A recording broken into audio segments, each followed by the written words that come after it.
beautiful Sunday morning for college soccer here in the heart of Greenville. AAC women's soccer continues. The Tulsa Golden Hurricane want to bounce back after a tough performance at Charlotte.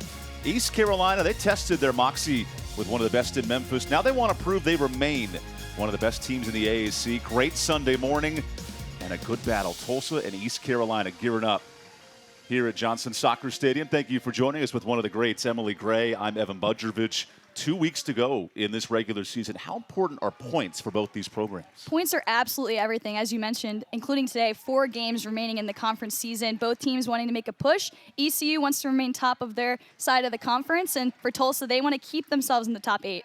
Because the standings are shaken out, real competitive in both divisions. You look now in the East, East Carolina with the tiebreaker over South Florida. They're in a great spot at 3-1-1.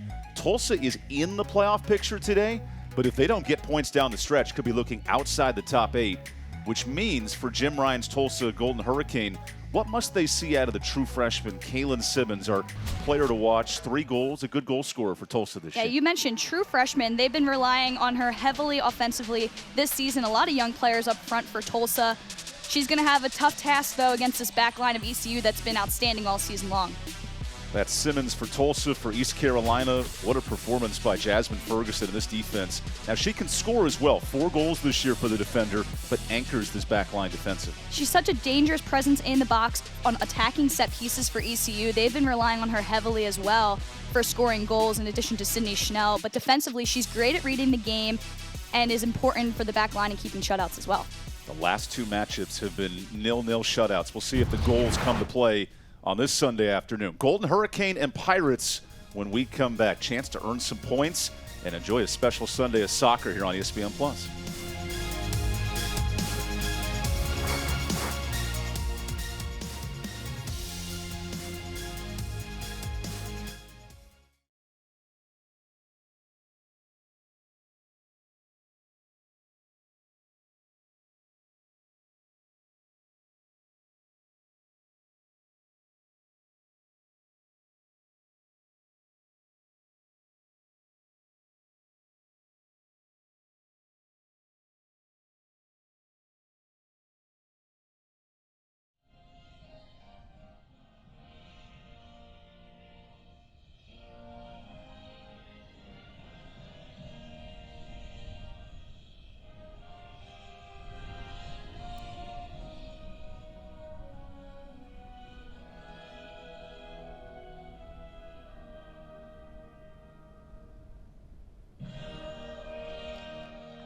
Getting you all set for first kick. Tulsa and East Carolina here at Johnson Stadium.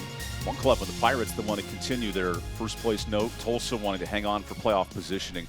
Here's those starting lineups brought to you by Grady White Boats. We'll start with the Tulsa Golden Hurricanes. Unique story, twin sisters and a third sister in the Fernandez trio. all right in the middle of the pitch. And we noted Simmons in the open, those 3 goals. She counters with Jordan Frederick, also with 3. Not the highest scoring team for Tulsa, just 15 goals coming in, but they've played better in AAC play. A couple of draws to their tally, 3 of them. East Carolina will counter with a very similar lineup to Wednesday's matchup. We've noted that defense of Soa and Ferguson and Fazerlaki, they've been excellent. But certainly now up top, Moxie and Schnell, big pieces, and then Maeve English, always fantastic between the posts. That's Gary Higgins' equation. Tulsa, tough performance on Thursday. Came out a little bit slow on the defensive foot. Fell behind 3-0 in that first half and not able to bounce back. East Carolina, they were neck and neck with Memphis until the final seconds. And as you can see, the Pirates have had success in this series, especially in the modern American era, 9-5-3. Interesting, though, the last 2 matches have been low scoring, low shot totals, and 2 draws to wrap things up.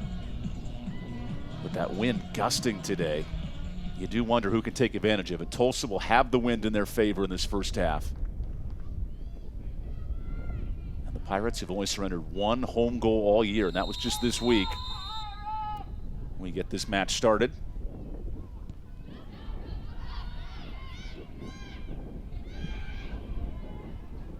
Early pressure from the Pirates that is very common for Gary Higgins. He wants to play the foot forward and force an early turnover there.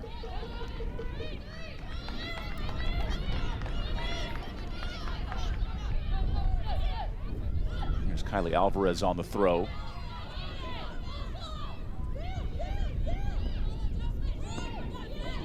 And we'll see with this wind in the face, Emily, how much of a factor that plays for East Carolina offensively, and can Tulsa take advantage of the wind at their backs? Yeah, I think that's always an important factor to consider, especially this time of year.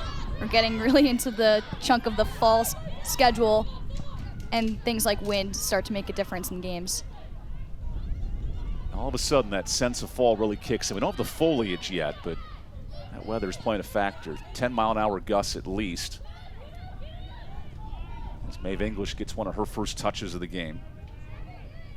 Maeve is now in the top 25 in goals against average in the country. He's done really well, and we asked Gary Higgins about that. Clearly he noted his defensive back 3, but Maeve's communication skills continue to be important.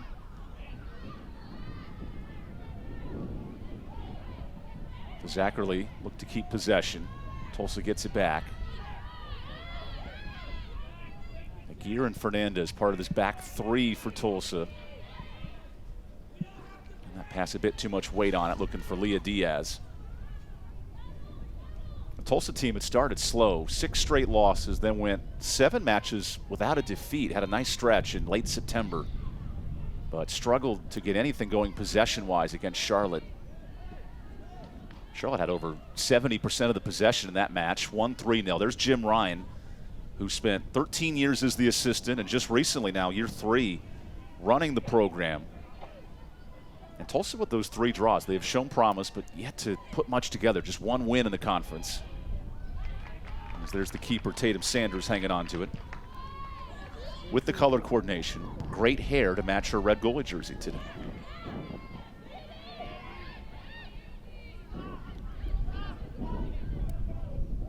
Tatum has split the duties this year with Reagan Beating and Kylie Kojimis. At the last 3 or 4 matches, it's been all Tatum, the reigning rookie, all-rookie team. 1v1 ball, Schnell gets to her right. Schnell sends it in. That one's cleared out. Good marking by Sim Smith. Alvarez turns. And tried to get a foot, but played that one out. What a week for Gary Higgins. Plays a nationally ranked team. He's 1 win away from 100. And Gary noted in this stretch not overlooking an opponent like Tulsa, especially after a top 10 matchup with Memphis on Wednesday. Yeah, in a matchup where they committed all game long to getting a result, and definitely would feel hard done by, maybe deserved a point at least from that match against Memphis. Gary noted as well in this match, coming out strong early, keeping that high pressure. That's been a big part of their system. Not allowing Tulsa to hang around in this match. A team that has worked out 3 draws, most of those low scoring too. Now Alvarez 1v1. Nice ball in, back post. Schnell able to keep it in play. An ECU team with 20 goals coming in, top half of the AAC in scoring. Led by 4 from Schnell, who has it. Schnell to her left, deflected by Fernandez, one of the 3 Fernandez sisters. Now played in. Nice rise by the keeper to save that one. Great work from Schnell on that right-hand side, peeling out there, and Soa hits a first-time ball into the box, a little lower, and maybe that finds the head of Catherine Holbrook, making her darting run into the 18. Holbrook has scored a couple of game winners this year. She's been clutch in moments. ECU off to a great season here, best since 2018 in the conference. Schnell able to stay onside. Here's a moment, centers, and deflected out. It's Liliana Fernandez. It's a common theme for this ECU team early in matches to have a lot of success on that right-hand side. Schnell, the main factor so far, if she can just pull that one back and find Holbrook, she's wide open around the PK spot to put that one in the net. Schnell makes her 48th appearance tonight. Quality chance here, 5 minutes in. Front post, headed, just wide, and cleared out by Tulsa. That was Kaylin Simmons. We noted her in the open. Big goal scorer with 3. Another quality set piece, as we've seen all season long from ECU, and Soa just misses that one. This ball pressure has really put Tulsa on the back foot defensively. Ton of possession for the Pirates. Here's Abby Soa. Good ball to Schnell, who's been operating on that right flank all afternoon, but could not keep that in play. Here's a goal kick for Tulsa. I think Tulsa's going to need to send a number out there to help Williams defensively. They're leaving her one-on-one with these ECU attackers, and that's exactly what ECU wants. I think they need to slide a center back or a defensive mid over to help protect that space a little bit better. Williams was a rookie team member of the AAC 2 years ago. Has played well in moments, but this is a big test against an all-conference talent, Sydney Schnell. And that's got to be a tough feeling as a defender when you know you're getting targeted 1v1 in so many moments. Yeah, and I don't even necessarily think it's her, as an individual being targeted. I think ECU really likes to keep the width on that right-hand side through Schnell, through Aiken, through Lowry. And she just needs support and help in defending. You can't defend one-on-one the entire match. Moxie wins the ball. A little bit of space here. Good ball out wide. Alvarez plays into the box.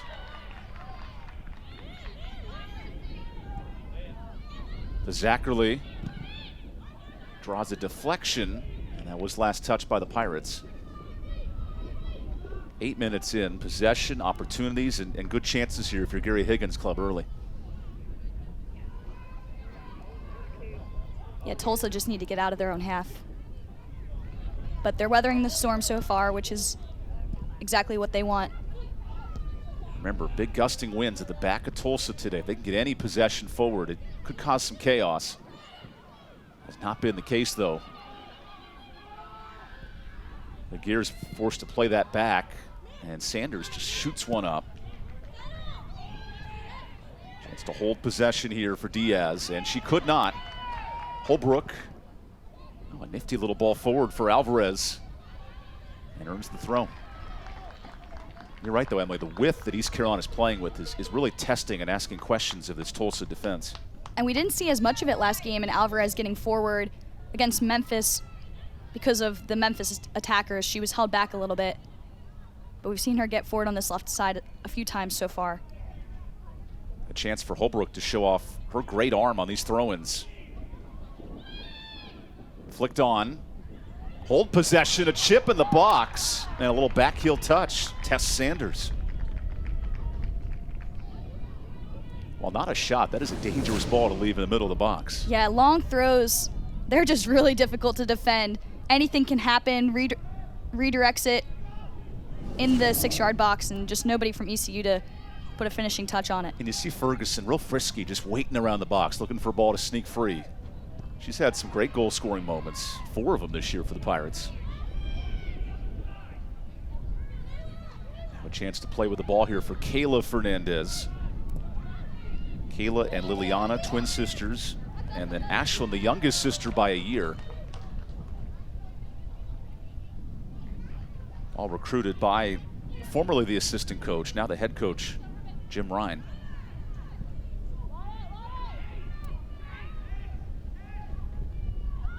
Frederick looks to play it in.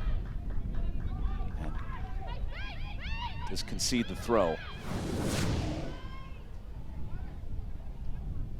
First time we've really seen Tulsa get in behind, and Frederick just leaves that one a little bit short. If she can drive that one further across the face of goal, maybe one of her attackers will have an opportunity. Schnell able to ricochet that one wide.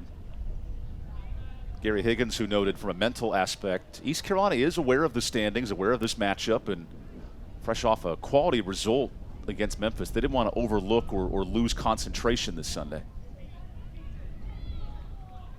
South Florida is playing SMU today, so that means last thing you want to do if you're the Pirates is give away some free points and allow to lose that first spot in the East.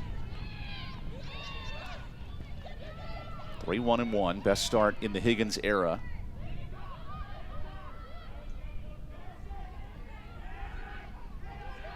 Here's Sim Smith with a good ball in space. Simmons plays it forward. And a nice connecting touch, but she just missed Diaz there. And that was a great look for Simmons. Found herself in that target space between the back line and the defensive midfielders of ECU. Great ball by Sim Smith to find her in between the lines. And if she could just compose herself on that final ball, realize how much space she had time to maybe drive forward and then play the same pass that she ended up losing the ball on.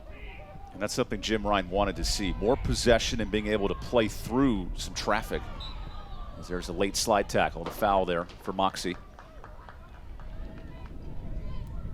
Sam Moxie making her 12th straight start up top.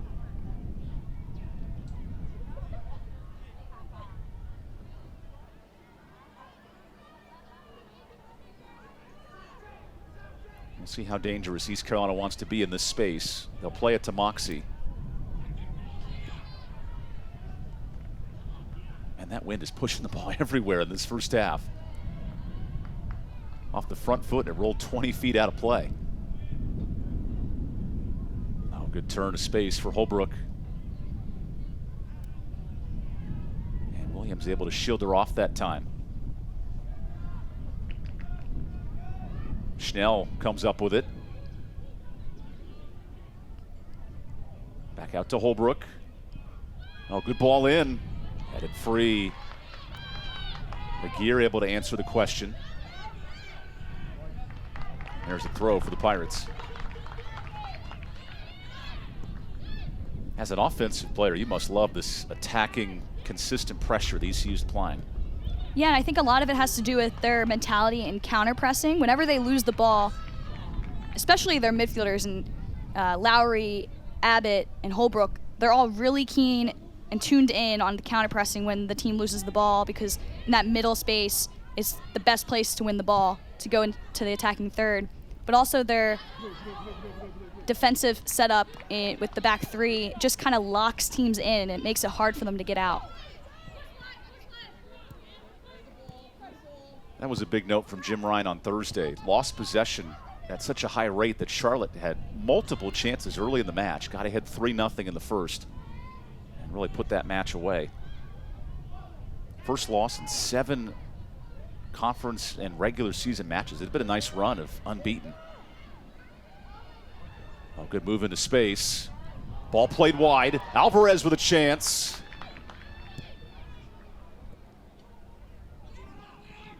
Good win of the ball there from Diaz. And here you go, a long ball forward. English will wisely let that roll into her box and then have to be quick with it.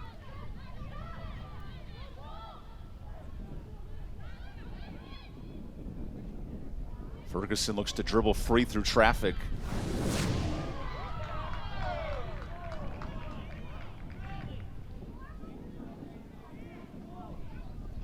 Yeah, Alvarez there. She's able to maintain possession. Could really put something forward.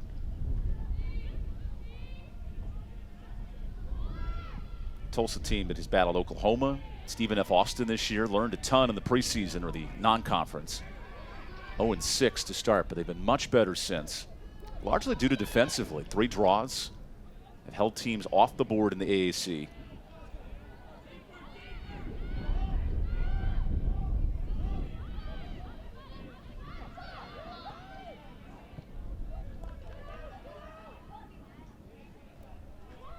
All right, the mileage that Schnell is pumping out in this first half will test Tulsa's back line today. Good job passing through that pressure.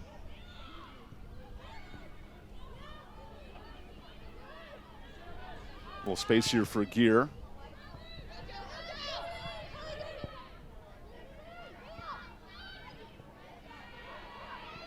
Fernandez, one of the captains, with a soft touch. This is played forward.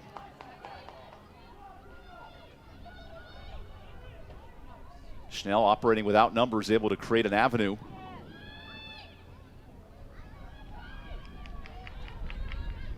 And 15 minutes in, Tulsa has seemed to absorb this early pressure and played through it a little bit. Yeah, they're giving up a lot in the wide spaces, but forcing ECU into difficult crosses, making the final execution hard for them. And they're really trying to play out through the ECU press, which might make it tough.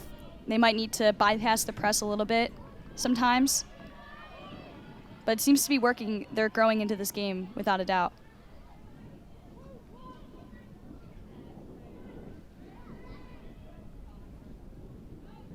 Tulsa has earned 2 draws on the road. They've actually played better on the road in the AAC than at home. And we're seeing some signs of that good disciplined defending. Able to chip that one out with Williams. 2-year captain, 2-year starter as well. And you gotta love a photography person there to help out, hand the ball back to the team. Right, if it's the ECU photographer, it's here you go, here's the ball. If it's the Tulsa photographer, it's, well, hold on a second, you can walk over here and grab it.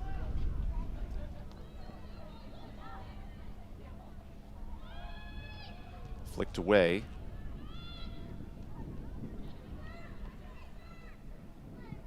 Holbrook centers, Schnell flicks, headed, Moxie turns. Oh, creative shot, ricocheted wide. And that's kept in play by Sanders. And Sanders does well here. You'll see on the initial shot, Moxie does well too to turn and fire that one on target, but to keep that one in play, Sanders does a great job. Here's a long ball for Frederick. Wow, in that wind, you see how much it gusts down the field, pushing that out of play. You do wonder if the long ball could be a factor here for Tulsa in the next 28 minutes. And I think in the past few matches that we've seen for ECU against Memphis and Temple, that's what was successful for both of those teams offensively against this ECU team, is just finding that space when ECU is stretched either from pressing or from attacking on either side of Soa or Fazakerly. They get caught in a little out of shape or disjointed in times of transition. So if Tulsa can find that moment to clip it in behind or to find that space in transition, they'll be successful. And we see Tulsa with possession here. Maeve English on that last kick sent it high and really tested the wind. It blew it back almost 10 feet. We'll see her more with a low liner, and there's a turnover. Into the box, Simmons centers. Chance to turn. Fernandez with a shot, and that's just a bit wide for Sim Smith. But with that wind and this direction, you have opportunities to shoot from distance today if you're attacking that far right. Yeah, and I think Tulsa had an opportunity to put one on frame, chose to continue to pass it, but Simmons has been really good so far in this one, playing more as a number 10 today, and is influencing the attack more and more as the first half wears on.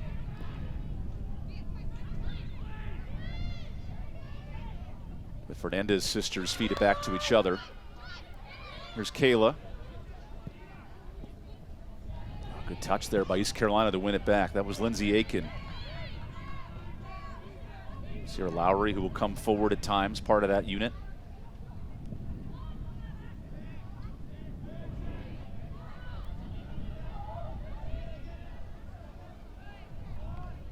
You know it's a cold match when our line judges are wearing gloves today. It's not a fun afternoon if you're a fan of warm weather. But the players, to their credit, they're largely dressed like it's a warm, sunny afternoon. I was going to say, it's just the one linesman that's got the long sleeves and the gloves on. Maybe not built for this weather. Tulsa players, at least the substitutes, are really feeling the effects of that cold wind today. But it's one thing to be, 45, 60 degrees. It's another when it's that 10, 15 mile an hour gust and you feel that wind. Did you ever notice that as a player when you were at Virginia Tech?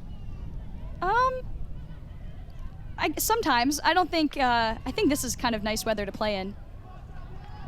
Good ball forward here for Schnell, has numbers. Moxie charges. Alvarez from the left, deflected by Sanders. Second quality shot on target.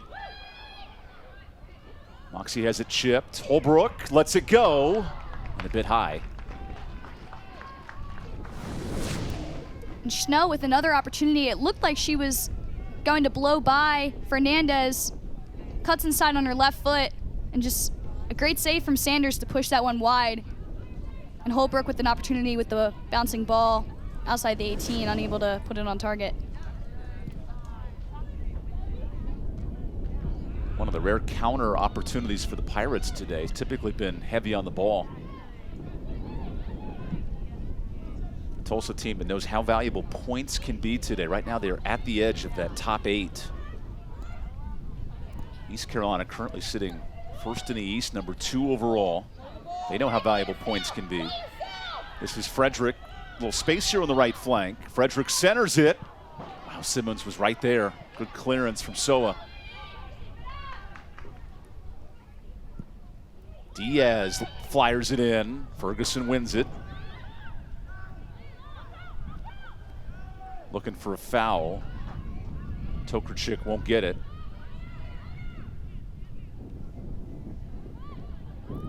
Well done again from Frederick, getting the cross into the box, puts it in a dangerous area, just maybe needs to roll it instead of bouncing it in towards Simmons, give her a better opportunity to get on the end of that one.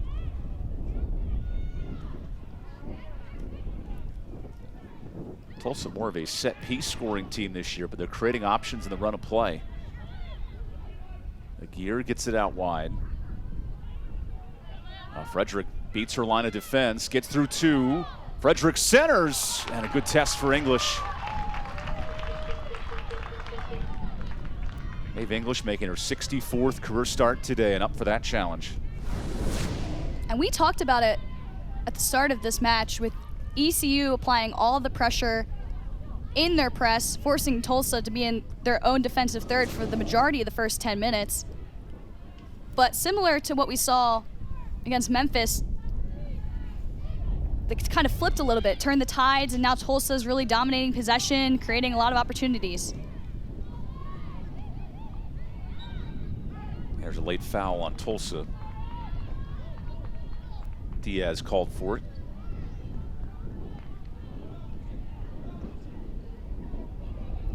Leah Diaz, who was the Offensive Player of the Week in the first week of conference play for Tulsa, helped earn that early win. 4-0 over UTEP. It's been a slower stretch since. Points, though, in 7 of the last 8. Playing a lot better.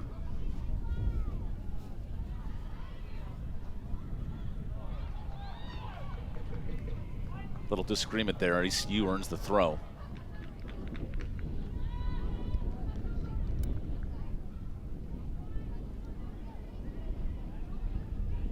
There's the captain, Holbrook, to trigger this in.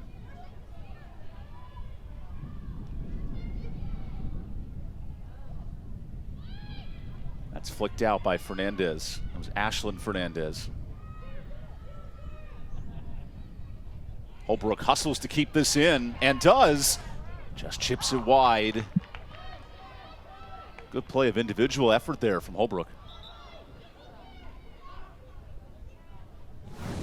Yeah, not sure if it was on purpose or not, but a little pass around the defender to herself, and then tries to clip that one back post to Moxie, who was in a great area. If she could find her, that's just bouncing off her head and a goal for ECU.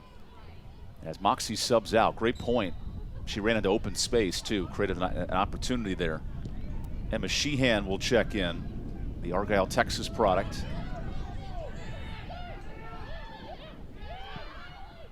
Oh, good connecting ball. English comes forward and saves what could have been a first opportunity for Tulsa. Correction, number 9 for East Carolina, Emma Sheehan. Sheehan looking for that pass, gets stepped in front. What a smart play, though, by English to intercept that pass. Yeah, showed her experience at this level and a great ball in behind. Frederick makes an excellent run, well timed. Just Maeve English perfectly timed as well off her line to grab that one. And then she goes the other way quickly, which is also showing her experience as well. Gary Higgins has noted her ability at the feet, always so smart of where to place not only free kicks, but directionally with her arm. Smart effort there. Oh, that one's chipped out hard off a Tulsa defender. I think our ref will hold things up. Yeah, Mark Buda will take a moment. Right underneath the shin guard, never a fun place.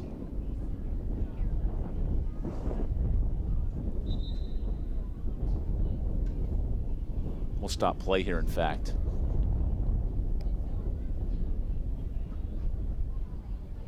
I believe that's Madison Williams down. Yes, it is. Okay.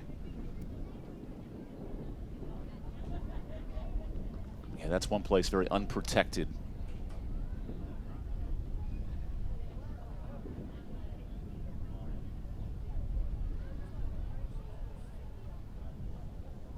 And when you look at what Tulsa's been able to accomplish this year, it's been a difficult non-conference stretch.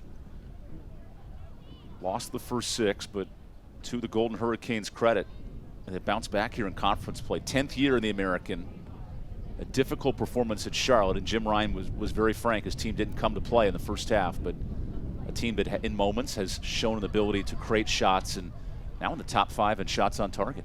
Yeah, and we're seeing it on display today. When they can get a rhythm in possession, they're going to have a lot going forward, and just missing that final ball, final pass, and finish. Same with ECU on the flip side. But yeah, Tulsa obviously started off the season really rough, lost their first 6 games, but their response has been brilliant.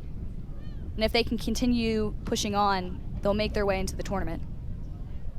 East Carolina, meanwhile, not only in the tournament conversation, but being a top 2 seed with Gary Higgins, the best year in his tenure now at East Carolina.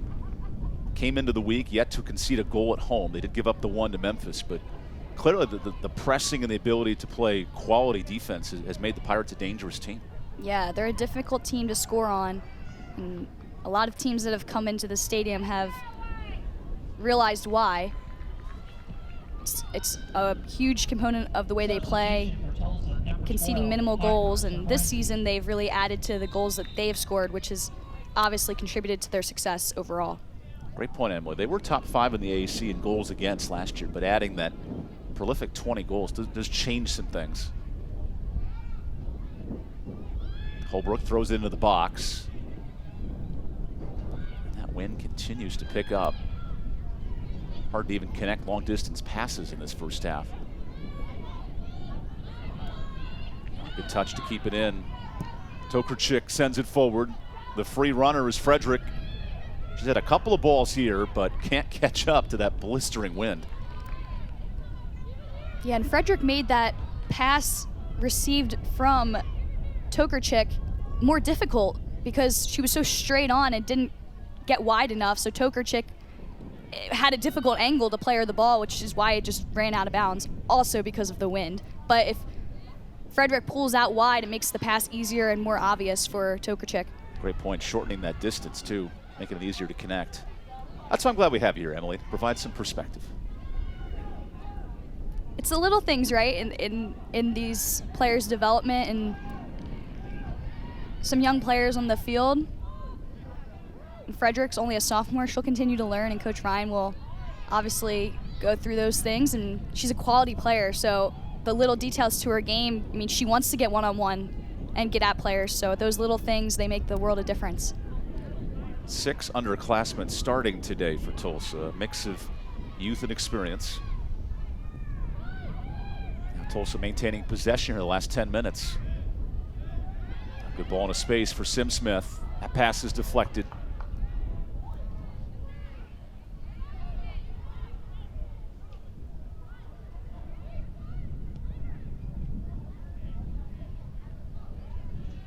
English able to play that into a good spot.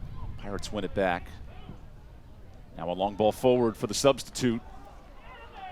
Sheehan creates pressure, and Tulsa absorbs it with Fernandez.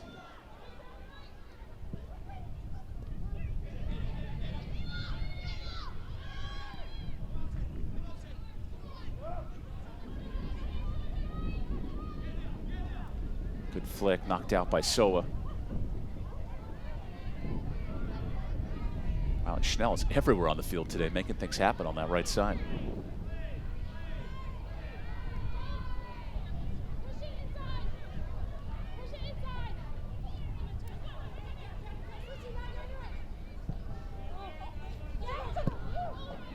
Both teams trading possession, a little back and forth here the last few minutes. Here's a run for Alvarez. Just to hold to stay onside. Holbrook. Oh, nice move.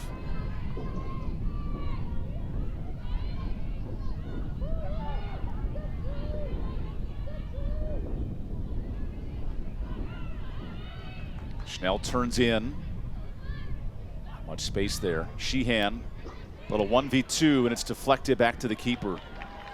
Tulsa really closing down the shooting space here for the Pirates. Yeah, they're doing a great job of just keeping everything in front of them. Sliding as ECU slides, and I don't think ECU is moving the ball fast enough to move Tulsa around enough and create space for them to get a shot off.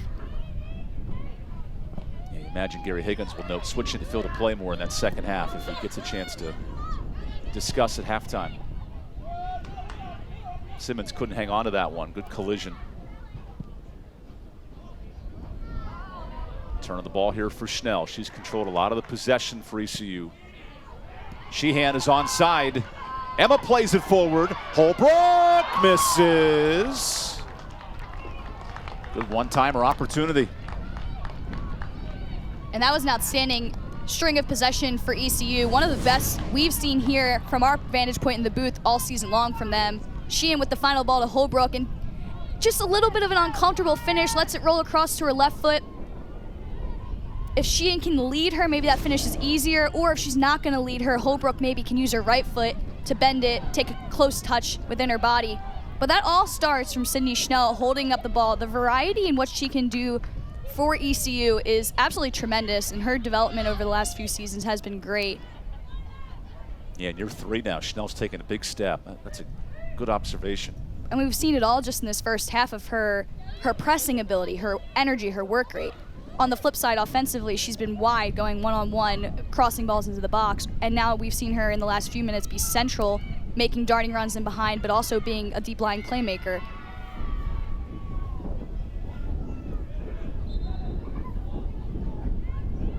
And it's interesting talking to Gary Higgins this week. We noted, hey, Holbrook's a big part of your midfield playing forward. She hasn't scored in her career, and he said, hey, we need a little bit of luck to make things happen. There was a good moment just a few minutes prior.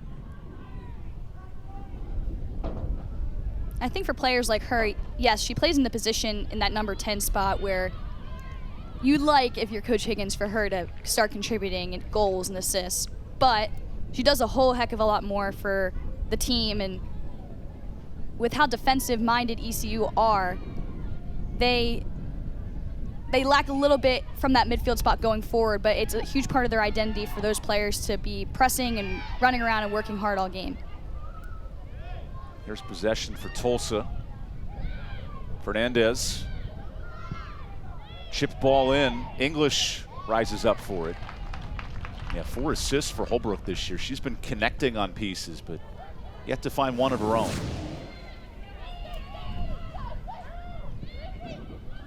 With that wind, it's going to be so hard to cross balls in precisely.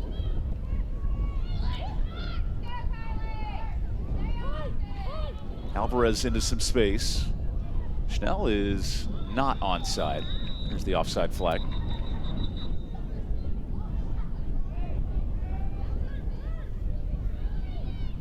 You see Schnell pleading her case with the lead referee, Mark Buda. Yeah, she was fighting with the offsides line that entire time Alvarez had the ball. Alvarez was just waiting and waiting because it was so obvious that she was behind the last defender. So Ferguson will play it back to English. As we noted with Maeve, now top 25 in the country in goals against. Makes ECU a tough out this time of the year with how solid they've been defensively. Just one goal conceded here at home all year. Now good 1v1 play, and there's English. It's a nice run.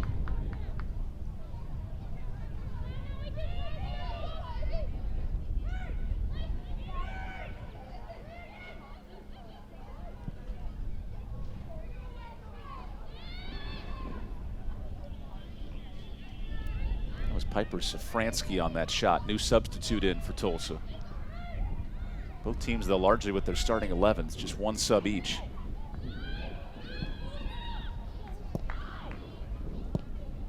Chilly and windy Sunday afternoon here in Greenville. First taste of fall. And both teams looking for critical chances. Just 2 combined shots on target.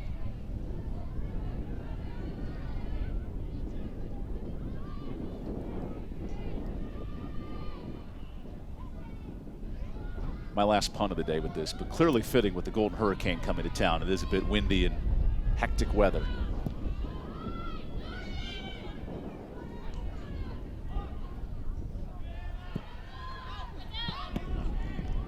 The result in an East Carolina throw. We saw that high press be so effective early in the first half, and Tulsa has been able to mitigate that slightly and control more possession the last 10-15 minutes. Yeah, and it is something where you are committed to the press to a certain extent. You can't do that the entire game. Your players would run out of gas, even with the college soccer subbing rules of being able to put new players in. But after a little bit of a drop-off in intensity for ECU in the middle portion of the first half so far, they've started to grow back into the game more and keeping possession.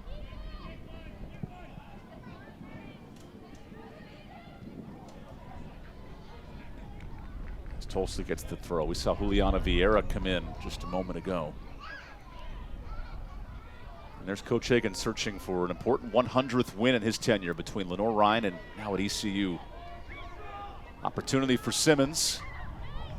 Simmons centers. Oh, just missed the back flick. Nice run by Frederick.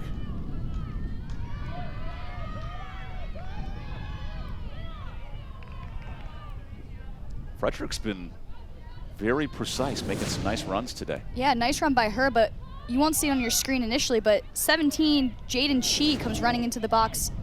A late runner from the substitute. She was probably the better option for Simmons had she picked her head up earlier. Going back post to Frederick wasn't bad, but I think it was a more difficult ball. That'll be a goal kick right back to Tulsa.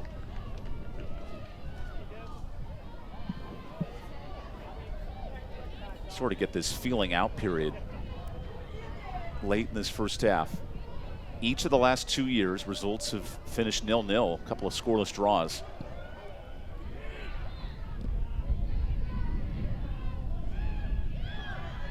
Now Sanders being tested.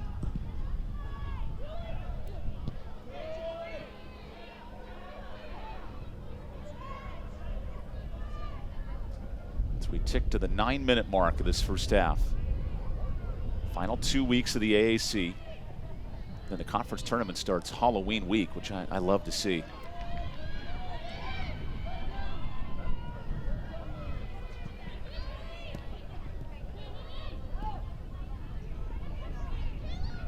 What a hard option there for Fernandez. Nowhere to go with the ball. She just plays it back. Oh, Ferguson flicks it wide. All the way back to English. Which you'd imagine in the second half as the team switched, that would majorly advantage ECU's press with the wind at their back. Yeah, it looks like the wind, though, has died down slightly. So, well, if you look at the flags, maybe not. The trees is what I was looking at earlier, so I just did a comparison there again. But, yeah, I think it would favor ECU. And if they come out in the second half with that same press and energy, as they did in the beginning of this first half. Each team will bring in one more before this halftime. Substitution for East Carolina, number 15, Ella Stack. After Tulsa, number 4, Cicely Ann Spencer. So Cicely Ann Spencer Wickham will come in. And for East Carolina, there's Ella Steck getting her first minutes. She was one of the 2 subs that played Wednesday against Memphis. Only 13 total, and Gary Higgins noted he liked his rotation, especially at his back 3, wanted to keep the defenders in all match. And noted that extra day of rest as opposed to playing Thursday will be helpful in managing the minutes today. Yeah, sometimes the Sunday games, you can see a big drop off in energy and all that. But for ECU, they had that extra day. Wednesday, Sunday shouldn't be too bad. Opportunity for Holbrook. Catherine plays it back, shuffles it in. Oh, dangerous flick. Sheehan lays it down. And a handball there on East Carolina. ECU on that right-hand side, getting it behind again. There's Holbrook peeling out from that 10 position. Just missing that final bit of execution. Off the shoulder there.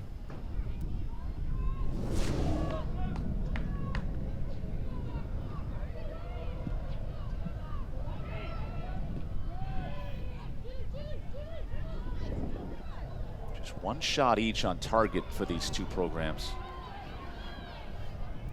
Chance here to run in space for Steck. Now Holbrook with good pressure. Options in the middle. Centered. Chipped wide. Here's Vieira with a shot! Just off target. That ball just kept turning at the last moment. We didn't see Vieira in the last game versus Memphis, but comes off the bench in place of Alvarez and laces one, almost a rocket finding the back post. And this angle we saw live was outstanding from our cameraman. And Gary Higgins, same reaction as we had up here in the booth. So close to the opening goal. Vieira scored 12 goals last year at Oklahoma Wesleyan. She has an ability to strike. Here's Schnell. Options in the middle. We'll play it back. Steck now chips it on. Header loose. Vieira was waiting for it, and it's flung high. Dangerous header in. Oh, Schnell's touch a bit heavy. And here's the pressure from the Pirates in the last 5 minutes.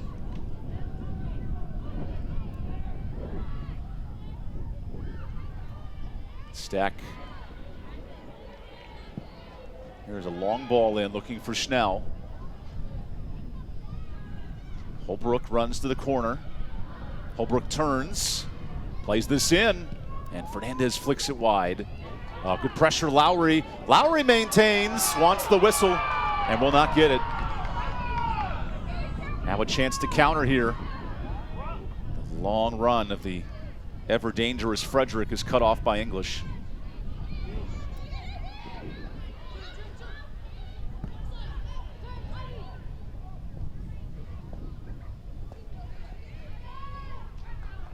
And Lowry just making her way into the 18. Yeah, I think that's a good no call from the official, waving play on. Not enough contact on that play. Vieira able to stay onside, chips it back into play, over the keeper, and Schnell couldn't connect on it. Second ball in, moments just wide. Oh, Emma Sheehan with an opportunity. And this is starting to feel like the Memphis match for ECU all over again, just so close to scoring,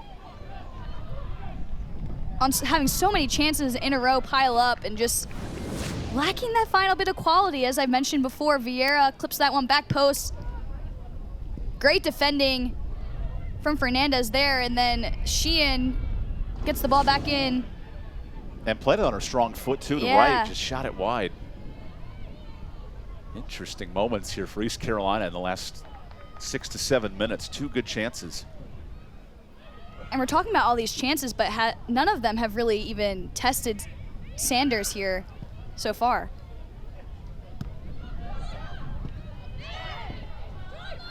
Vieira's minutes have been impactful, especially coming forward from that midfield position. Schnell now applying the high pressure. Sheehan joins her. Tulsa's been passing through these moments very well until that play. Simmons lost it.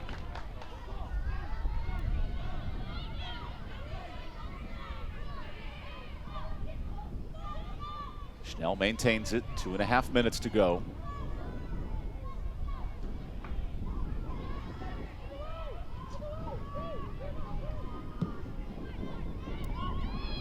Ooh, swing and a miss there for Soa. Now Tulsa wants to counter here. Simmons has Frederick. Simmons cuts in, plays it to Frederick, and swung out, at least for the moment. Back to Tulsa. Frederick on her inside touch. McGear, a little bit heavy.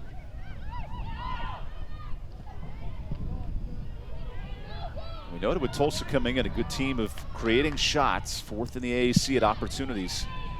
Not always the highest on target rate, but finding moments. Here's a good ball in, way over the head of Frederick.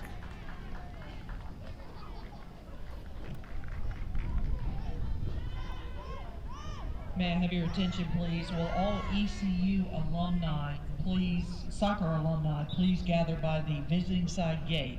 Thank you. Checking on one of the Tulsa players who delivered that ball in. And we'll stop the clock here for a moment. That is Liliana Fernandez.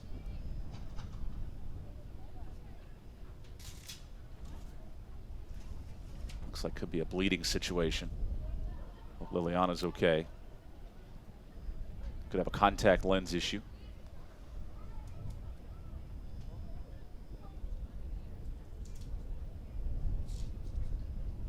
Liliana and Kayla Fernandez, the twin sisters.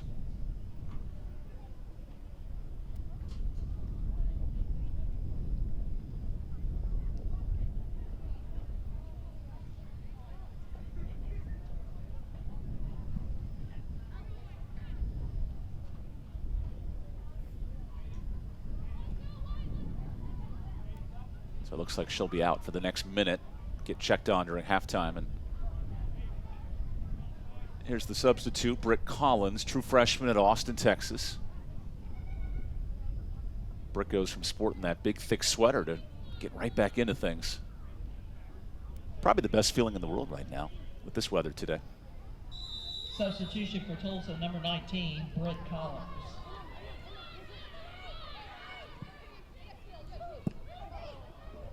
A throw for East Carolina as we hit the final minute of this first half. 1 minute. 1 minute remaining in the half. Good minutes from Sheehan, who subbed in. Good passing through traffic. Sim Smith sends it back. The pressure of Schnell remains. And a turnover to Holbrook. Could the Pirates capitalize? Oh, nice touch on the long ball, looking to connect.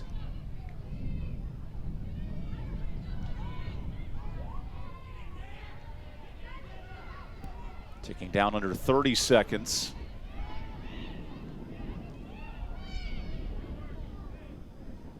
Not much coming for either team here in the first half. One shot on target apiece. 10. 9, Simmons looks to play this forward. Simmons is onside, cuts in. Simmons turns into English in the closing seconds of this first half. Well, there's the counter-striking ability of Tulsa.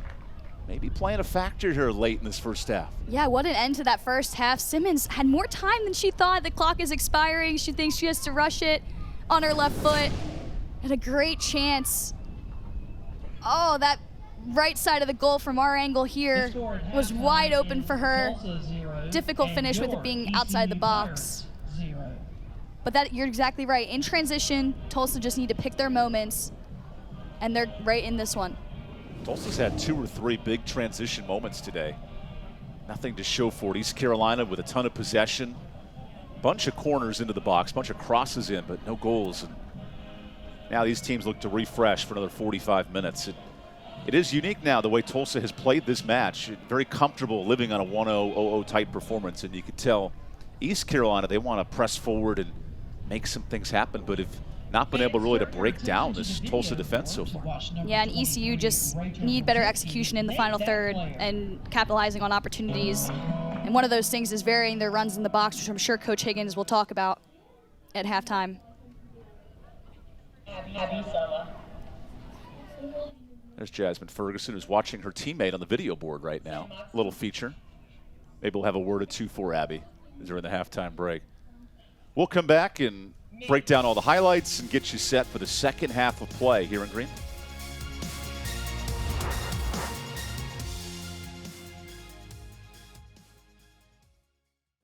We call it drive. The unrelenting desire to become the person you were born to be. Ignited by a moment. The realization that a future you could only dream of is within reach. At East Carolina University, you won't just imagine a path. You'll forge one through hard work and the success that comes without surrender. The journey that leads to your future. And this is where it begins.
Welcome back to a windy afternoon here in Greenville. All scoreless, both teams with moments, but nothing to show for between Tulsa and East Carolina. We are right in the thick of the American Athletic League and, of course, the standings. So Around the American brought to you by Grady White Boats. First of all, Memphis with a big win here at East Carolina on Wednesday, but now a crucial 5-point lead for first place, both in the West and the overall standings. Now SMU has given them a good chase. Another win on Thursday night, 10 points for SMU, and that's a big match with USF and SMU today. And then believe it or not, we're 2 weeks away from the conference, and something tells me we might see Memphis ECU Part 2 coming up in the start of November. Yeah, and I think that's exactly what this ECU team wants. They spoke about it after the last game that they played on Wednesday versus Memphis. They're ready to see that team again, but obviously need to take care of business before that happens. All those teams you see on the screen in great position to make the top 8 in the AAC. So here's what's going on today in the league. UAB, who needs points, they have 3 coming into the week. That'd be a big performance against Rice, who's winless. So you talk about those last few teams getting in. It's a busier night, and that SMU South Florida match could really say a lot about seeds 2 through 4. Yeah, especially for ECU and their side of the division. That's an important game for them to keep an eye on. They need to take care of business this afternoon, but tonight that'll be a really good matchup. That'll wrap things up at 7 o'clock down in Florida, because right now ECU and USF tied for first in the East. We'll come back with more and get you all set for the second half. Golden Hurricane and Pirates scoreless.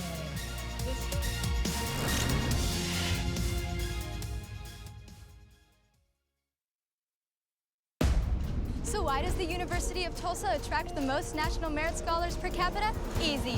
Tulsa maintains a 9-to-1 student-to-faculty ratio. And we get into medical school at twice the national average. Tulsa undergrads contribute to groundbreaking research. And offers one of the largest student investment funds in the nation. And we rank among the top 25 for cybersecurity programs. At the University of Tulsa, stand out, belong.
Hello and welcome into the American Studios. I'm Morgan Uber. Each and every week we count down the 5 best plays from around the conference, and this week we've got some standout plays from the gridiron, the pitch, and our first hoops play of the season. Yeah, that's right, we're already talking basketball, but first we start with conference play on the gridiron at number 5. We've got North Texas at Navy. Second quarter, Mean Green up 3. QB Ty Lavataille takes a shot to the end zone and connects with Nathan Kent. Lavataille comes off the bench in this game, leads the mids down the field, and to an eventual win. He looks back at his sideline. How you like that? At number 4, we head to the pitch. South Florida at Tulsa. Bulls lead by 1. Niels Oriwald delivers a cross into the box, and Jared Aguilar dives to get a piece of it. What a header as Aguilar powers it past the goalkeeper for the goal to tie things up. But the Bulls prevail and finish on top in this one, 2-1. More football for you at number 3. UTSA at Temple. Owls trail by 2 scores, but with a chance here inside the red zone. 3rd and 10. E.J. Warner looks to the left corner of the end zone, and Jordan Smith, with his defender all over him, hauls it in with just one hand. What an impressive grab by Smith as he comes down with it. And Smith sets fly, Owls fly, having some fun with this celebration. And don't worry, we've got more from this game coming up. But first, back to the pitch for number 2. Charlotte at South Florida, knotted up 1-1 with 18 seconds to play. The 49ers have a set-piece opportunity. Matthew Kirk serves it inside, and it's a 90-minute miracle from Daniel Moore, the junior defender, able to find the back of the net. The 49ers stun the Bulls in the final seconds of this match to win it. We've got more from Philly at number 1 between the Roadrunners and Owls, third quarter. Frank Harris airs a deep ball to Tyke Ogle-Kellogg. A 40-yard dime leads his receiver into the end zone. What a throw from Harris. What a catch from Ogle-Kellogg. UTSA extends their lead, and they go on to pick up their first American dub. But don't go anywhere. We've got more Roadrunners here in our bonus play for you. Our first basketball action of the year. Gotta love it. The Americans Basketball Media Days. It's our inaugural Pop-A-Shot competition. This was the women's championship between UTSA's Kira White and Tulane's Kyron Whittington. It came down to the wire. Some intense competition here. But White prevails. She is our champion. How about that? The first ever Pop-A-Shot champion. And Brian Burton there to present the hardware to the Roadrunners guard. Her first American win, and the season hasn't even tipped off yet. What a lot of fun it was to catch up with all of our American men's and women's basketball players and coaches. If you missed any of the action, you can go watch the entire live show on demand on ESPN Plus, 6 hours to see your favorite teams and coaches. And as always, if you ever see a top play happen live, you can always let us know on social media. You can tweet at the American Conference at American_conf. And don't go anywhere because we've got much more action coming up for you right after this.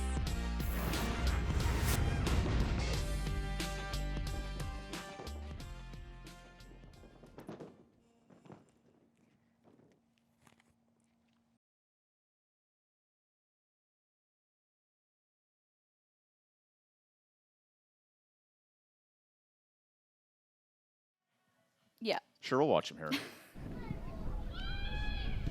But you're saying with Raising Cane's? Yeah, so then my senior year, we were at Arkansas. We lost. That was my last game.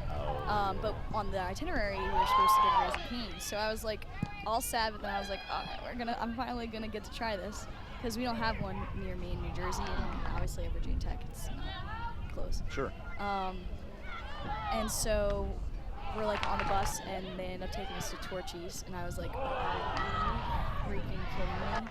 And so I still have yet to have been in a place like Chapel Hill's been saying that it's supposed to come for ages. It's now coming in November. So I knew the closest one was here, even though it's like on campus or whatever, or like it's part of the dining hall. Right. I think. Like that's what it looks like in there. Or maybe it's in the mall or something.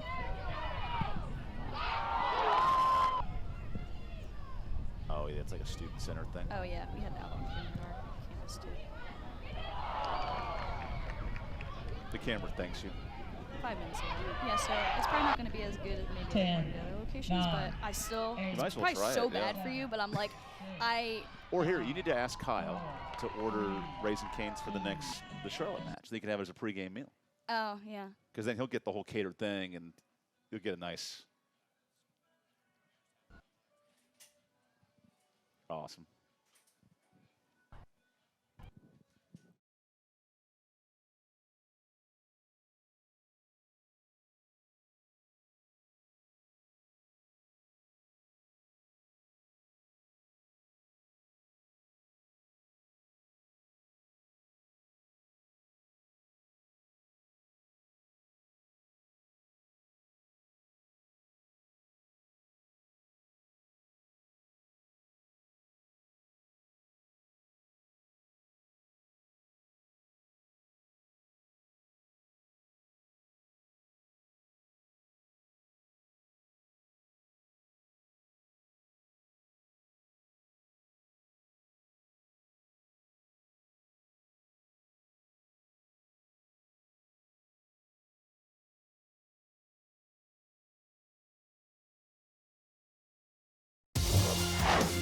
Welcome back to Greenville. Low-scoring first half. Tulsa and East Carolina. We'll dive in to the first half highlights as both teams come back to the field.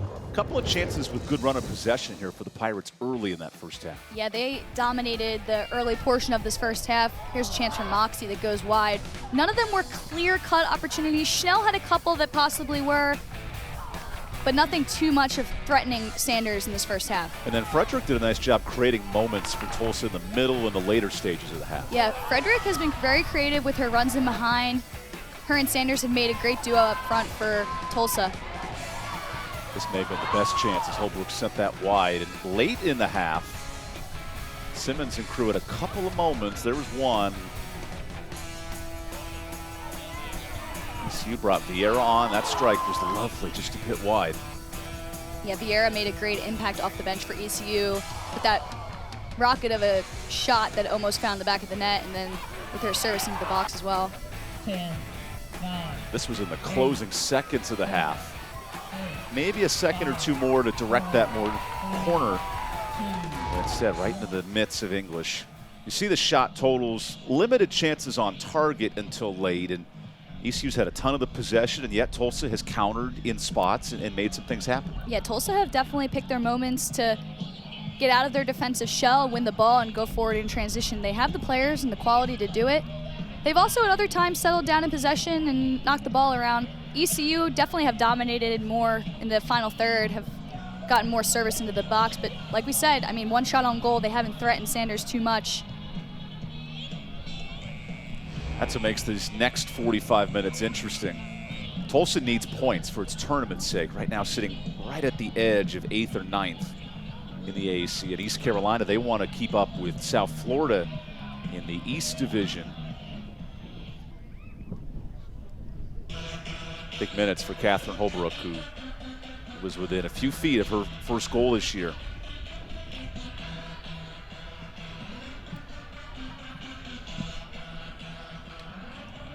And if you couldn't tell, these kids want to get out and run around. They don't want to stand around all day as that wind and a little bit of breeze becomes a factor. Yeah, it's one of those days where if you're running around, you're fine. If you're standing there, it's not so fine. Let's get this second half rolling. Mark Boot, our lead ref.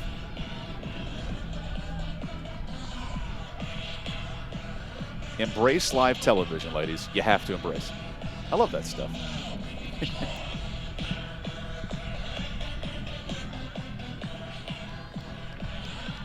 Gary Higgins probably knows none of that. He's focused on the tactical 11 and the lineup, and his players enjoying a little Sunday afternoon.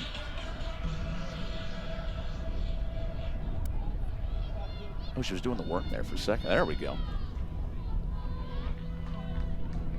Now we get things rolling. Final 45 minutes here in Greenville. Last two matchups have resulted in this exact score. A couple of scoreless draws.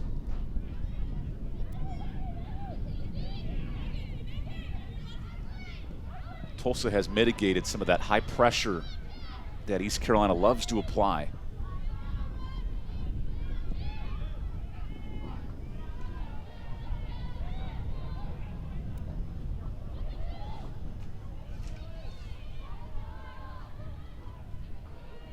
What do you want to see out of the Pirates here, Emily, in the first 5-10 minutes of the second half?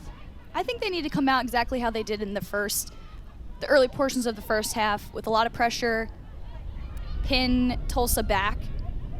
But then they need to stay consistent with that. And for them to, become the 2 seed, come conference tournament time, they need to become that team that really dominates the entire 90 minutes.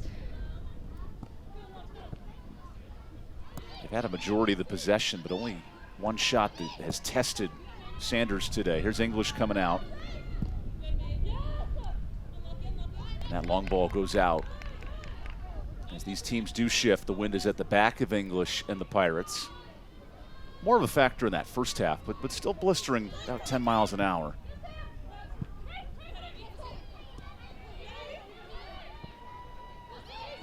Here's Abby Soa. That long ball deflects off Fernandez. We saw her exit late in that first half. Good to see her back. That's Liliana Fernandez.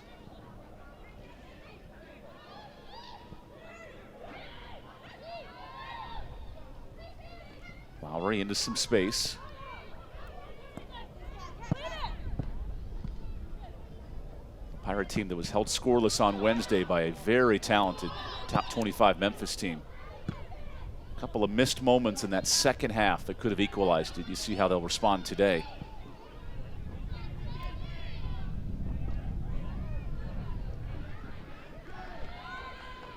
flick forward. Schnell with it now. Has the long runner.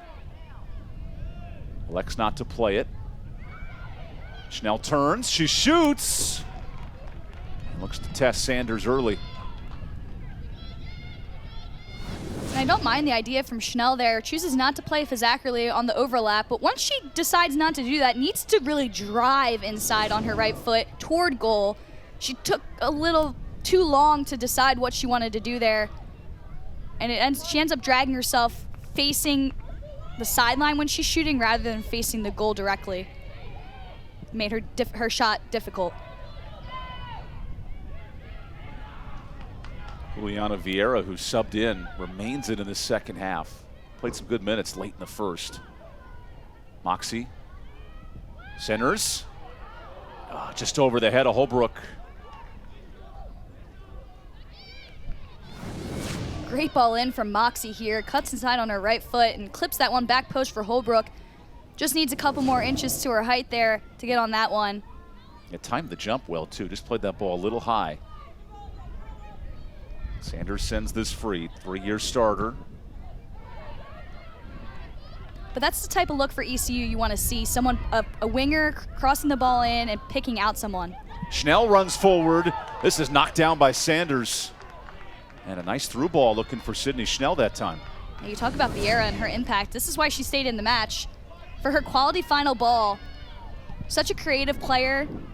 Probably more of a number 10, but playing in that wingback position this season for ECU.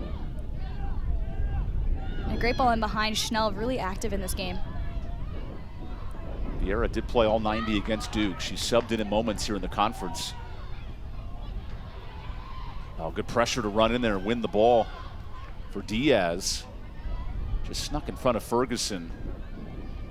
Referee lets play continue. McGear chips off her own face. Oh my gosh. Let's hope she's okay. Play continues. And now we'll stop to check on the injury.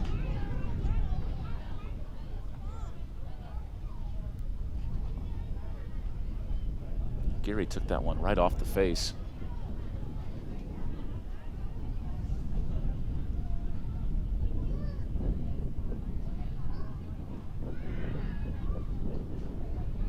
Carson, the junior midfielder, checking for any concussion-like stuff. And looks to be okay. But she'll be subbed out for a moment.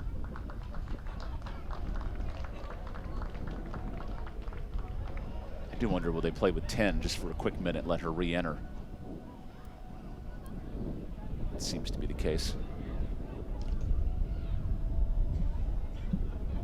Jim Reinen, you're 16 here at Tulsa. 3rd year as the head man.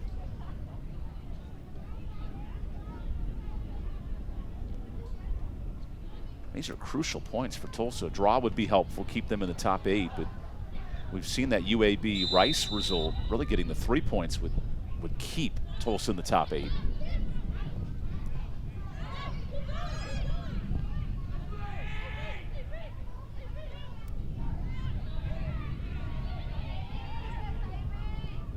This is sent out wide. Good deflection. It was a busy first half for Madison Williams. Soa now comes forward. Soa into some space. Abbott shoots it out. Aiken centers. That's headed away for the corner. Be the first corner opportunity for East Carolina today. And great work from Aiken on this right side again. And you might not be able to see it in your picture, but the variety of runs was much better there from ECU. You had front post, penalty spot, back post, and even further back post for Vieira for anything that comes out of the box. That's exactly what they need to be able to pin Tulsa in and get any cross that gets in there, or maybe the second ball this time earns a corner. Vieira sends this in. Front post, ricochets in, and what a delivery to Schnell, who puts the Pirates in front.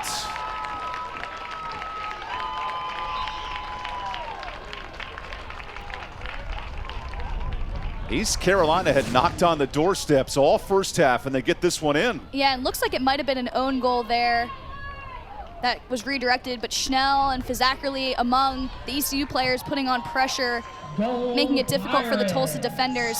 And yeah, looks like that was Sim Smith, just unlucky. A dangerous ball, though, put into the box by Vieira, and that's why the ECU players ran over and celebrated with her. Might not be her goal, but when you put in dangerous delivery like that, you make it difficult for the defense of the opposition to clear it. And Vieira, we've talked about it so much in the second half already, but her impact off the bench in this game, starting in the second half, has been extremely positive for ECU. Her first assist since the High Point matchup, all the way back in early September. Schnell credited with the goal there by the official scorekeepers. Opportunity here for Holbrook. Now East Carolina playing on the front foot. Aiken shielded off. And now if you're Tulsa, you're chasing a goal. How does this match change defensively? They're going to have to step out of their shell a bit more, take more risks going forward, take more chances. I think there's plenty of time, though, for them to continue to follow through with their game plan. Holbrook has an ability to chuck these deep. That's flicked in. Oh, a second ball. Moxie deflected. And just to add on to that, Evan, they need to make sure that ECU isn't able to carry on with this momentum that they've been building the last 5 minutes. Wow, this is a great look. Good deflection to limit that shot. A throw in here for the Pirates.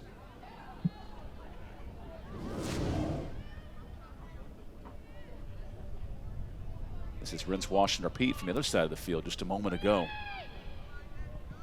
Good bouncing ball. Oh, flicked away. Played back in. All right, Emily, that pressure in the first 8 minutes of this half has really played in the Pirates' favor.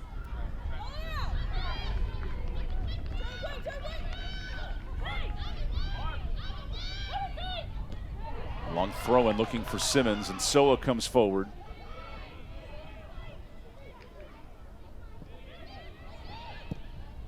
Diaz, the lone line of attacking pressure for Tulsa, and a foul committed here.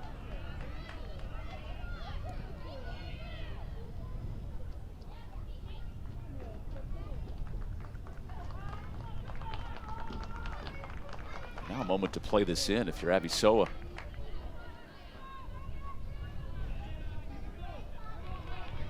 In her 50th career start. Could she play a lovely ball in? It's got some good positioning. Headed free by Tulsa. Vieira shoots one high.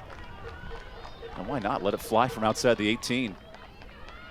And I think that ambitious type of effort from Vieira just shows the type of player she is. And it almost comes off. I mean, if she gets over that one a little bit more and that dips down, we might be seeing another SC top 10 goal, this time for ECU. You're right. The big one on Wednesday for Memphis was the lone difference maker there.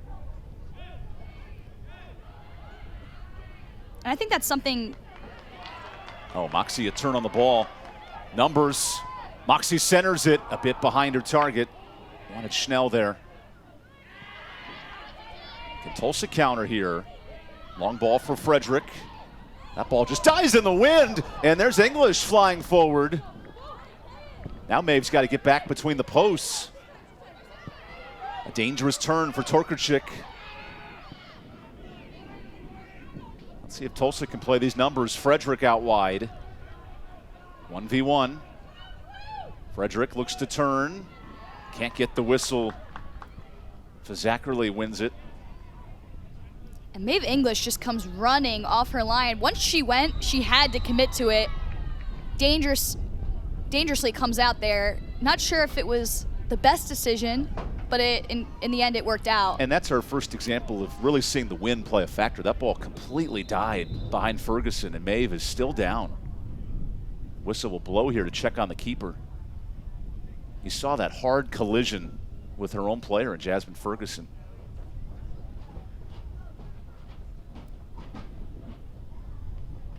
Maeve English, who's played all but 5 minutes this year, such a staple back there.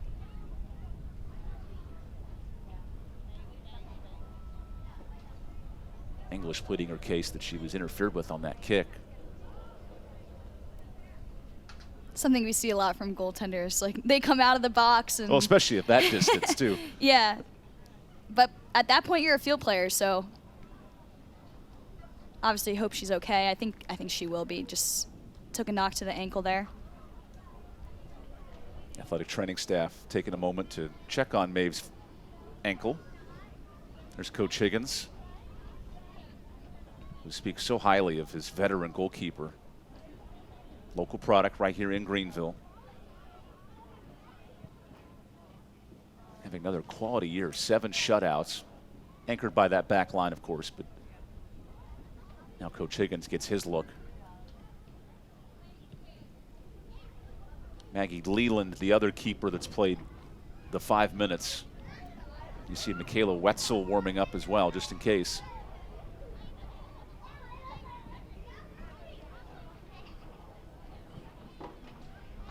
And this would be a big loss for East Carolina if she has to come out this next 35 minutes.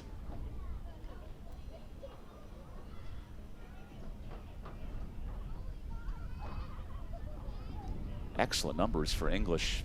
Top 25 in goals against. Very vocal as a leader and looking to put some weight on that right foot.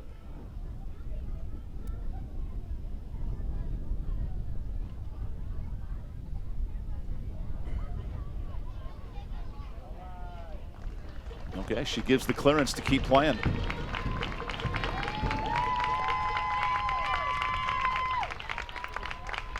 You can tell she's really testing that ankle to see how she can bend it and move it around.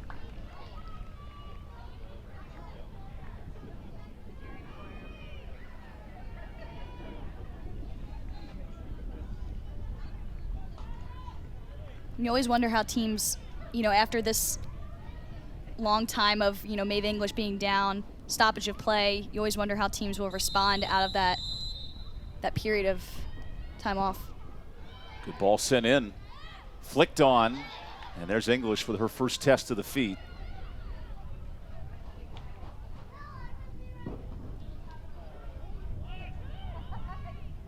That was Fernandez who sent that in and put a little bit of pressure on the back line.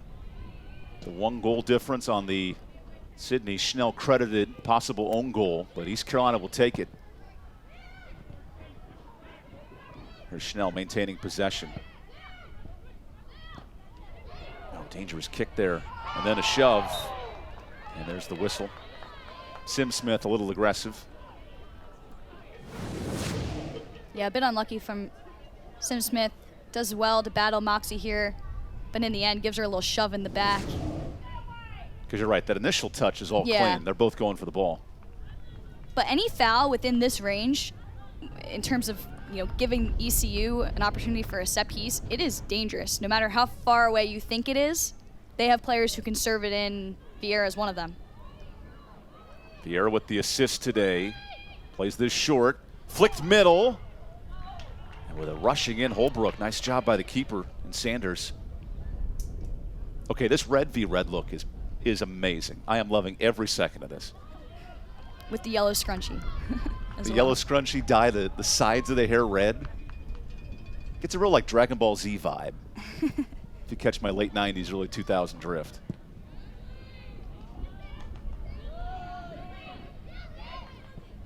East Carolina maintains possession here with Holbrook.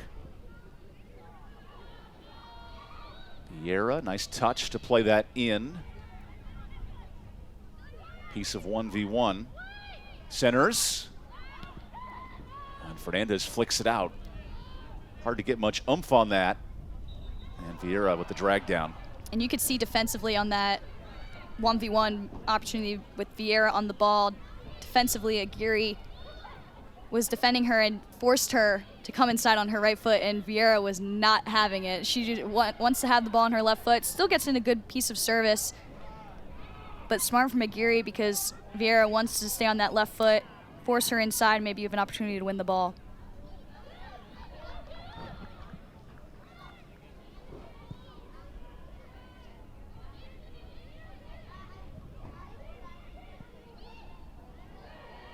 There's a win of possession by Simmons, gets it back. Simmons centers.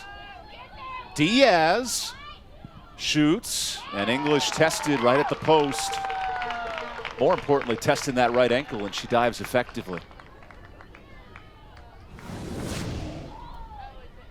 Nice opportunity. Diaz combining with Simmons. Simmons cuts it back into that.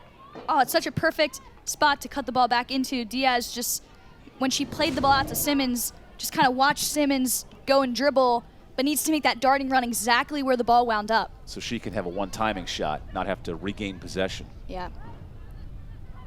It's so often spoken about, you know, you play that ball and you think job's done. It's all about the next action that you make, and if she makes that next action, she scores a goal. Here's a loose ball off of Holbrook, and it's quickly cleared. Zackerly. Oh, good run in. Zackerly puts one right into the midst of the keeper. Sanders tested. Zackerly just drifts forward, finds herself getting closer and closer to goal and says, why not? I'll just rip one from outside the box. Doesn't get great contact with it, kind of just chips it towards Sanders. Easy grab for her, but Tulsa need to make sure that they get pressure on the ball like they did in the first half, where they were limiting those types of opportunities for ECU. ECU now with 4 shots on target, a little more aggressive shooting from distance as well. Here's Vieira. Her assist has broken open this match after a standstill in 50 minutes. Good shielding defensively and earning the foul on Holbrook. Nice job by Fernandez, Liliana Fernandez.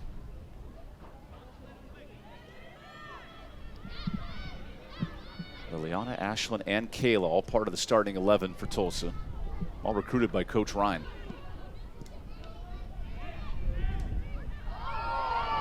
Play continues, the advantage here for Schnell. Vieira runs forward. She does stay onside. Vieira, nifty move. Plays that in the middle of the box, and it's cleared out.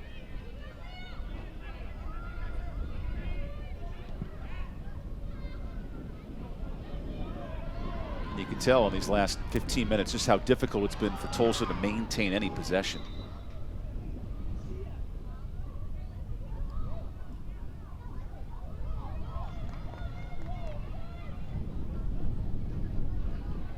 Weather update, no more gloves from our line referee in the second half. Piper Safransky.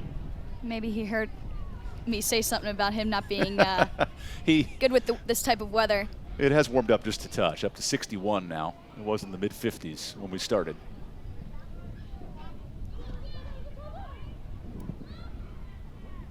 Good ball in a space for Simmons. She's done a nice job holding possession up top. Now a long ball for Frederick. Tess English, uh-oh. Maeve English, who's had some collisions today. She's okay there.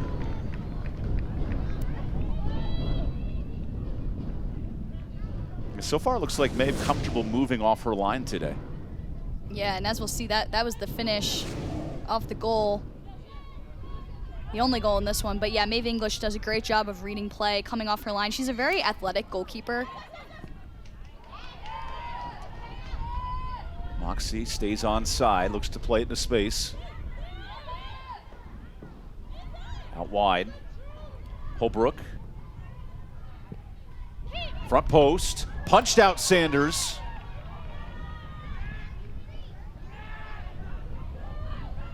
Can Simmons turn on this? Big strikers coming in. Jordan Frederick and Kaylin Simmons, each with 3 goals. They've each had chances in the first half, not much here in the second.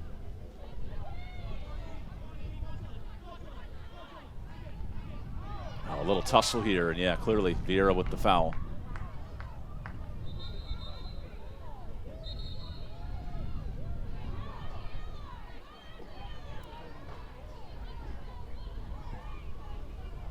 Vieira wise there not to stay around too long, get a yellow for a delay of game.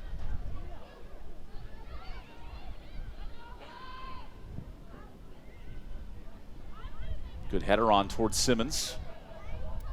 Ferguson's been there every time to mark Simmons step for step. And maybe her best chances was in the last, 10 seconds of the first half on a good connecting ball.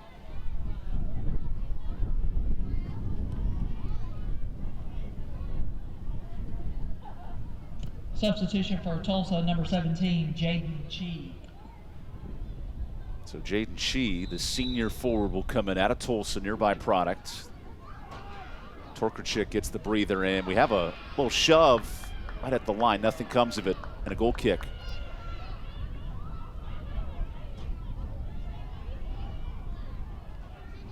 Simmons arguing she was impeded from making her run on that touch. It was hard to tell, though. So with a nice long ball, Schnell is offside.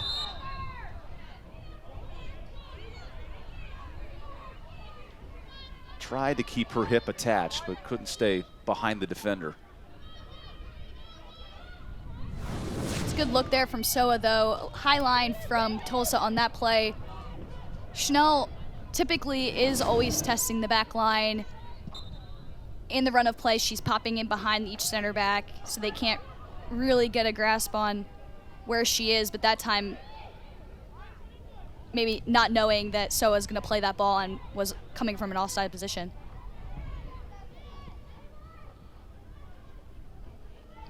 Vieira with a nice second half plays that forward to Schnell. This has really tested Aguirre on that right flank. Ooh, Schnell turns it a little behind her intended target. It's able to be cleared out.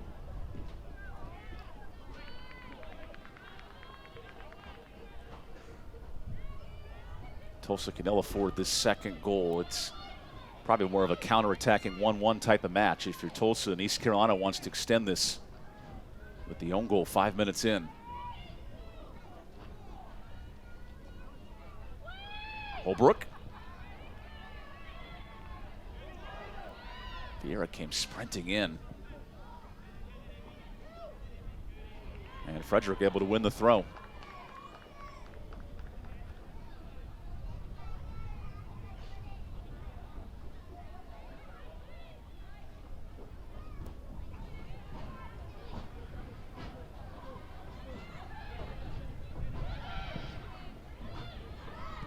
Ferguson, nice job to maintain possession. Aiken, she gets a little burst of speed. Williams pokes it loose and does earn the corner.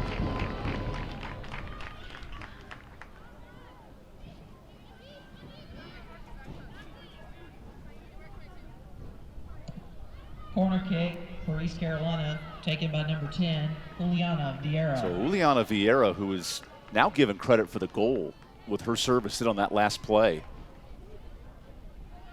She'll look to add on to a busy match. Vieira the service. Deep to the back. Just missed her target. And a goal kick upcoming. But he saw the crashing in Zackerly here. Yeah, that in-swinger from the left foot with the wind taking it back toward goal. I think in that case, you almost want it not to carry toward goal because it would have been right on Zackerly's head. But instead it just carries and goes out for a goal kick. Yeah, but Zackerly has some good size too, could play that in the air. Moxie able to maintain. Really testing Williams today. Moxie, oh, this is promising in. Headed out. Part of the law firm of Fernandez and Fernandez there to stop it.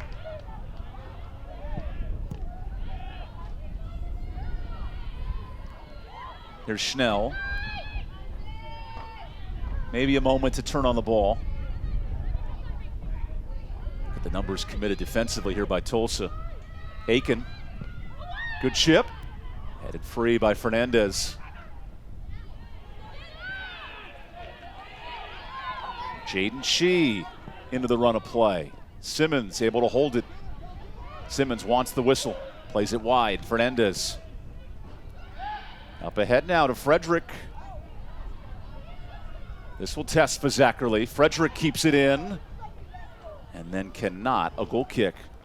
And that's the type of countering play that Tulsa will need tonight. Yeah, and Frederick has been doing it all game long, and really the only way to beat Zackerly, and it's on rare occasions, is to go by her with speed, and Frederick does that on that occasion. But Zackerly is such a smart defender, knows she's not going to beat an attacker for pace, so just forces her to the end line, forces her to take a long touch and unable to cross it into the box. But on the flip side, that earlier chance from ECU.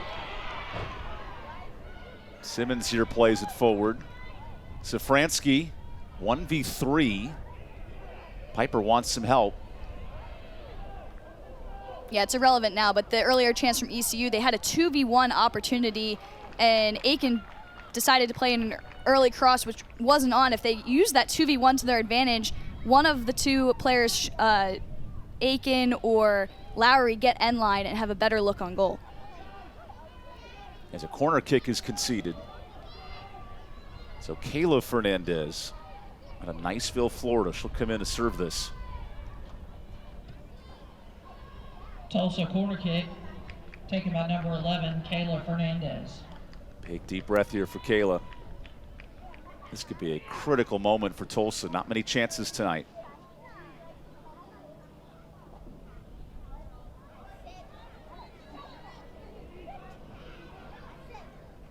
Here's Fernandez. Low liner. Oh, a collision with Soa. Play continues, advantage, ball in, flicked on, wide. Chance there for Chi. Back to Aguirre. Her rolling shot hits the referee and is sent out in a hurry. Yeah, the referee displaced a little bit in his positioning there because he was keeping an eye on Soa, who got hit in the face after this initial ball in. It's redirected. An elbow, also maybe the ball hitting her in the face. She's okay now, which is good to see for ECU. Yeah, she went down towards it. That collision comes right up into her face. Abby toughing it out for her club. Looking to improve on an 8-win campaign so far. That's the best in the Gary Higgins era, especially here in the conference. Oh, good move. Frederick plays it in, deflected as Ferguson takes the hard ball. Second one in, flipped away. And here's Tulsa winning possession. Frederick in, Simmons the header. Second ball knocked loose. Wow, diving in there was Aiken to ricochet it. A moment here for Aguirre. Vieira does draw some contact on Fernandez, and she's called for it.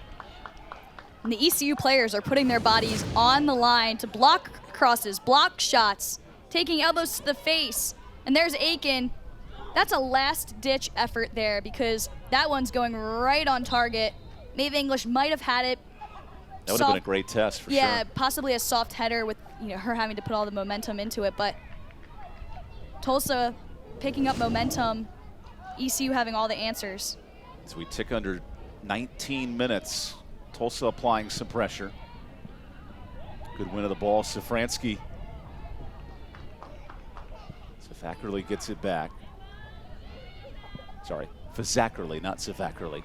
It's like her twin sister, inverted.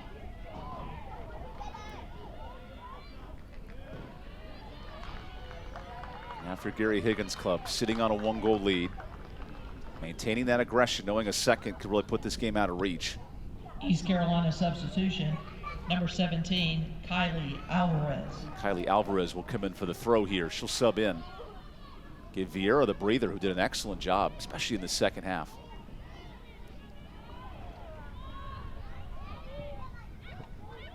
Moxie out wide and a bit heavy.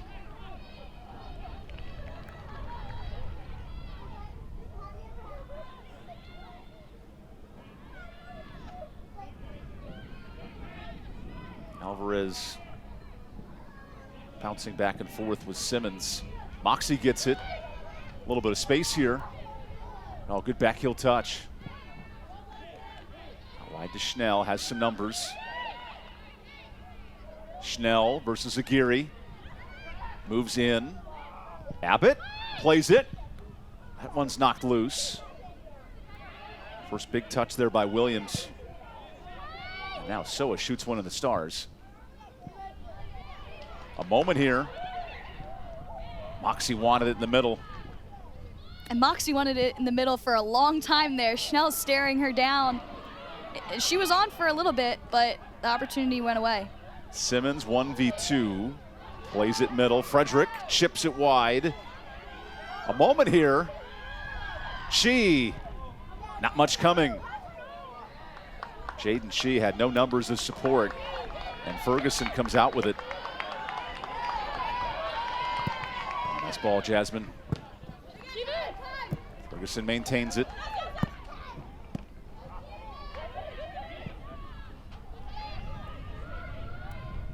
Alvarez, who just subbed in, faces Fernandez. Fernandez wins it back, but plays it into the wrong space. There's Abbott. A lot of room to operate here for East Carolina. Lowry has it poked loose. Chi plays it forward to Simmons. The counterattack has been a weapon for Tulsa, but not able to connect passes.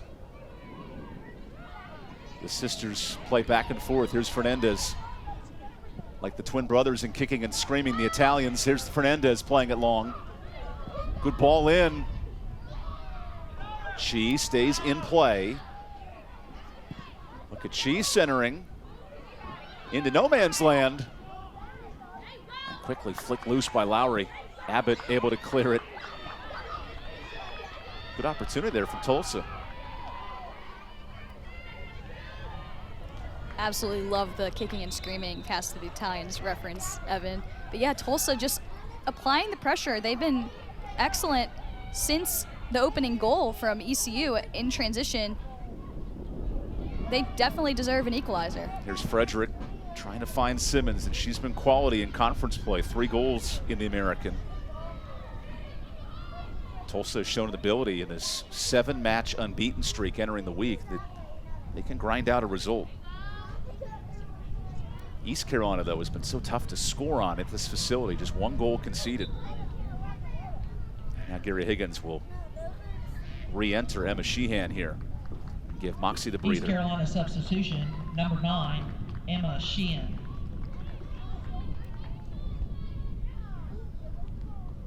Here's Sheehan's first touch. Schnell into space. And that closes off. Good shield by Fernandez. Over to Fernandez.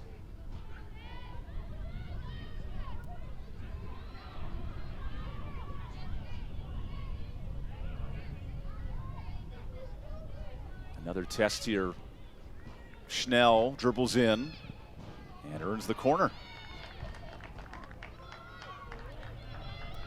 You could tell Tulsa is putting every ounce of effort and starting to hit that fatigue just a little bit here in the second half. Yeah, I think the reaction of all 22 players on the field after that went out for a corner was kind of, oh, let's breathe a little. It was a unanimous reaction to the time and point of the game that we're at. It's been a lot of back and forth transition play in this game.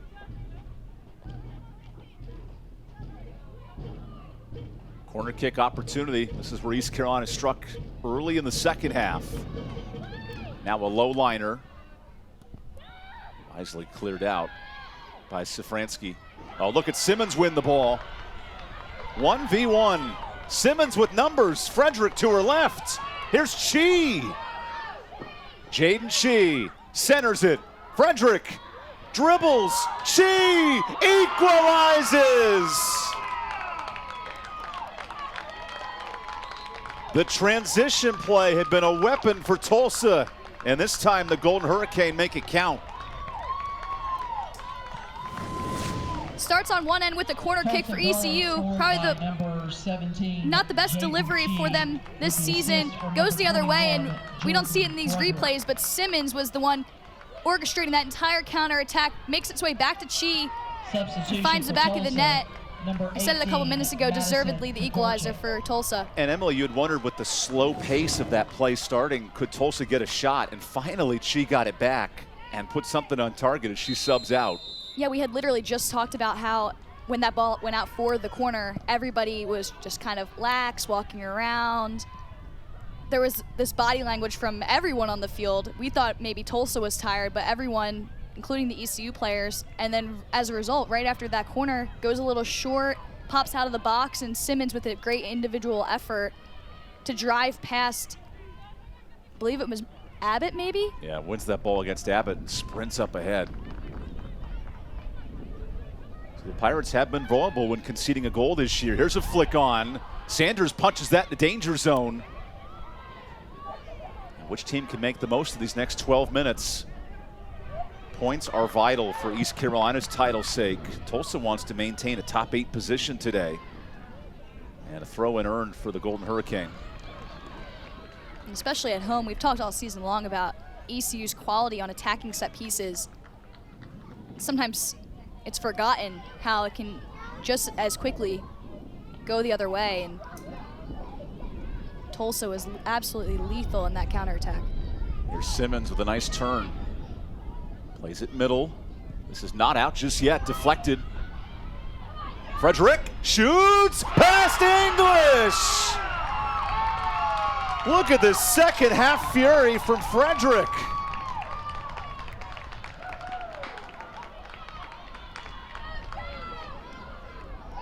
Well, this match has changed in an instant. This game has absolutely flipped on its head. Frederick has been dangerous all game long.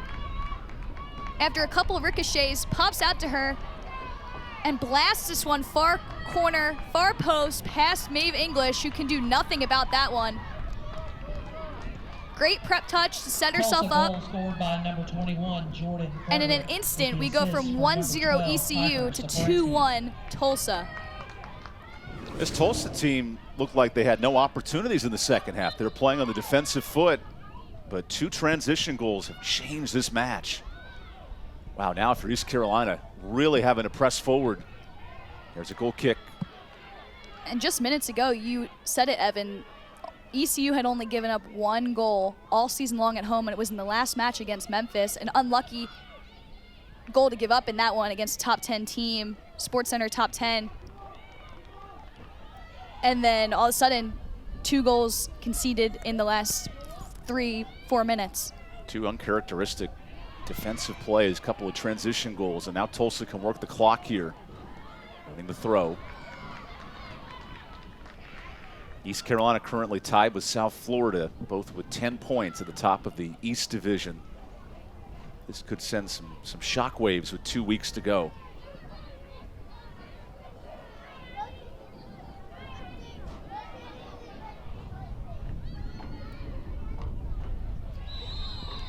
That's ruled a handball off of East Carolina there, so free kick coming.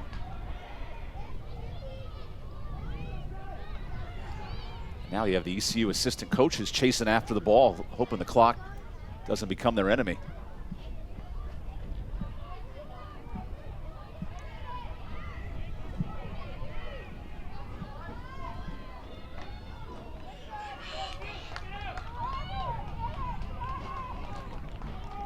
Free kick here for Tulsa.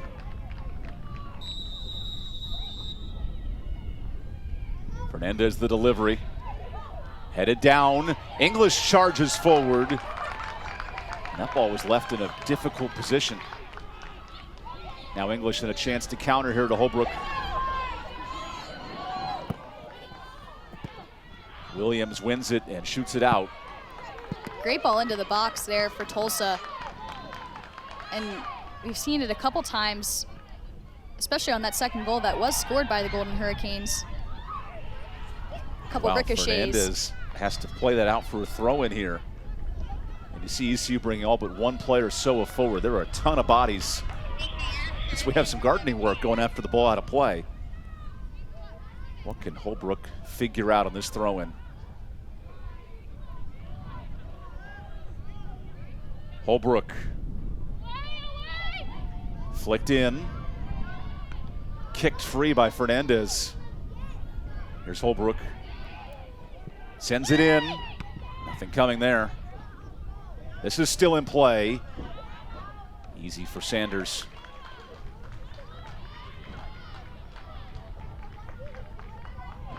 Nine minutes to go. What could East Carolina draw up down 1?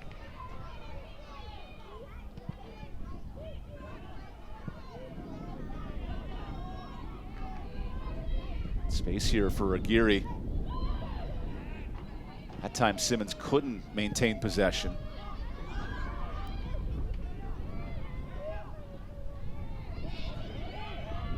Sim Smith, who did concede that own goal earlier, able to play it wide. Now a throw in here for Tulsa. I'm sure she's feeling pretty much better about that own goal now. Yeah, off her back foot too, kind of away from the play. It was so unlucky, so unfortunate. Oh, here's a swing and a miss. Simmons looks to make it 3. Wow, what a play by Ferguson on the ball. Otherwise, it's 3-1 Tulsa. Fernandez wins it back. That was Kayla Fernandez out wide. Here's Carson Aguirre in. Simmons maintains, turns. Wow, Simmons, nice ball. Shot on to English. And Kaylin Simmons is causing problems inside the 18. It's hard to believe she's only a freshman. Of all the games I've called this season in the AAC, she's been one of the best players I've seen offensively and is only going to continue to grow and lead this team offensively. Her first touch is solid, able to keep possession and use her body. That's a tough challenge, even for a great defender like Ferguson. Now some ECU defenders come forward. Opportunity in the box and a 1v1 win. Tulsa concedes the throw, 7 minutes remaining. East Carolina substitution, number 10, Juliana Vieira. Now the clock becomes a factor. And East Carolina, they were uncertain where the ball went out, so they'll have to retreat back. Oh no, lead ref says you have to go back even farther. These are costly seconds, Emily.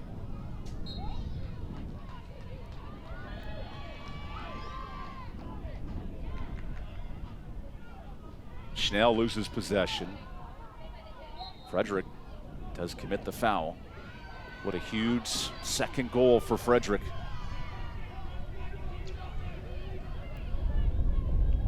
That was in a 3-minute span to tie it and then take the lead. And ECU are committing numbers forward now. Obviously on this, we'll call it a set piece from their own half, but they're sending their center backs forward, but Jasmine Ferguson has become a second center forward for them. English plays it to the front of the box. Here's a long ball, not very dangerous there for Sanders.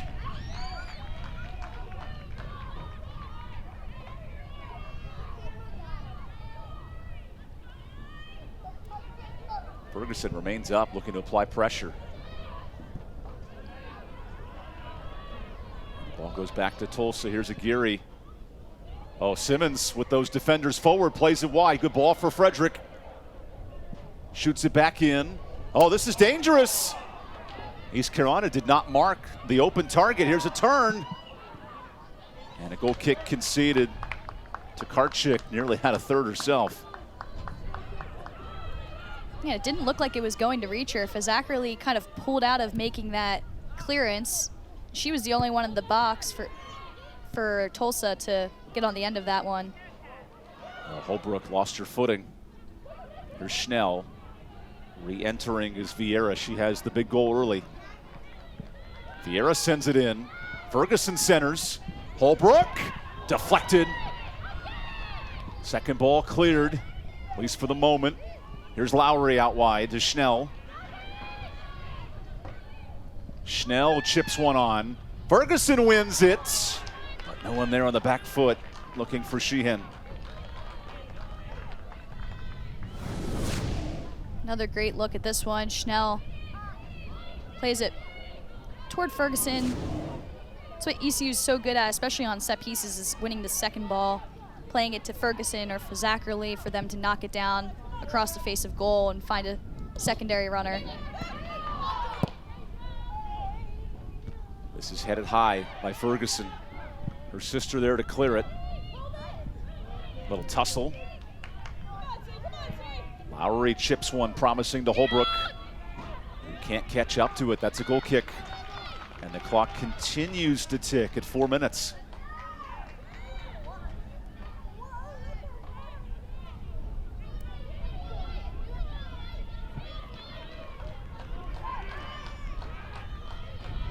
And here's Sanders with 3 critical saves to keep this a 1-goal difference.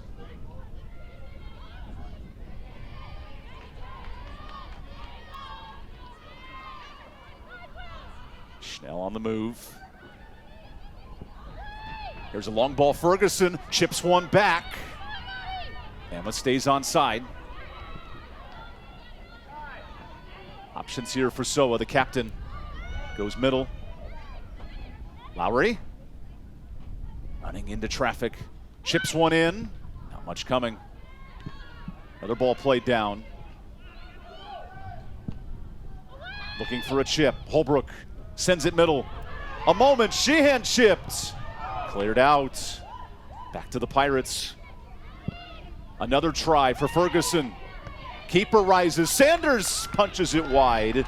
And a corner conceded. Hold your breath here. Yeah, maybe earlier that punch out or catch from Sanders would have been easier, but now Ferguson is up front.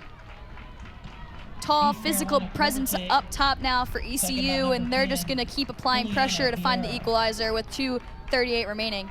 There's Ferguson and Fazakerly, two tall defenders coming in. Vieira, could this be the equalizer? Sends it short. Another corner kick. Last touch by Tulsa. Corner kick, East Carolina, number 10. Vieira has the opening goal for the Pirates. Big delivery. Towards the back. Stays alive, Holbrook. Centers, headed wide, and a goal kick.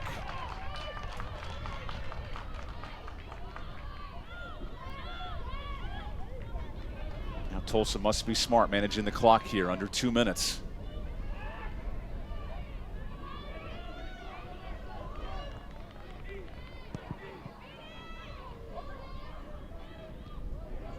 Golden Hurricane, who lost 3-0 on Thursday, have showed some great resolve in the second half. 2 goals in the last 15 minutes. And now Simmons into space, playing the clock and the lead, but what a job by Fazakerly to win it. Under 90 seconds for the Pirates.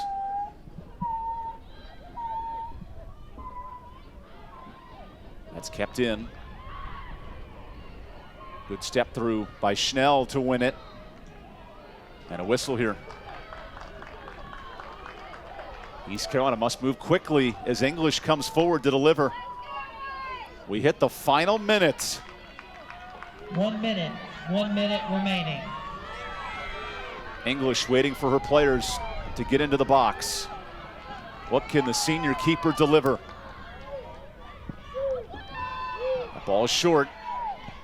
Flicked on by Tulsa. It's deflected. Holbrook chips in. Ferguson heads forward.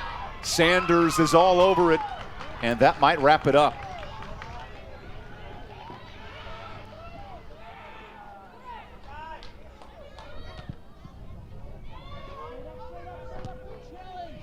Moment here, Sheehan. This might be the last moment. Out wide to Schnell. Final 15. Schnell needs one here. Into her right. Plays it middle. 10. A moment is an equalizer! Annabelle Abbott ties it at 2.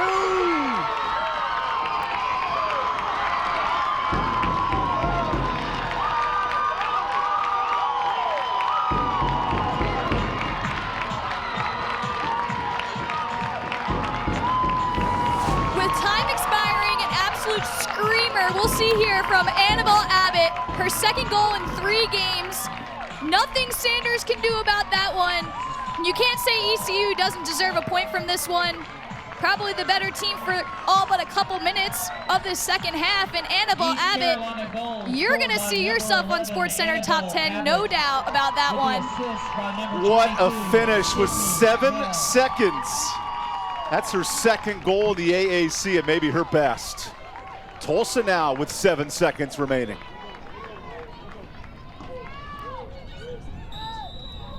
Opportunity here, Fernandez. 5, 4, cannot win it. 3, Here's the whistle, clock 2. stops. So in theory, you'd almost have to shoot for goal here with 2 seconds. I don't know if there's enough time to head this in. We will see. Now the keeper, Sanders, with 2 ticks remaining. Must deliver a pretty ball.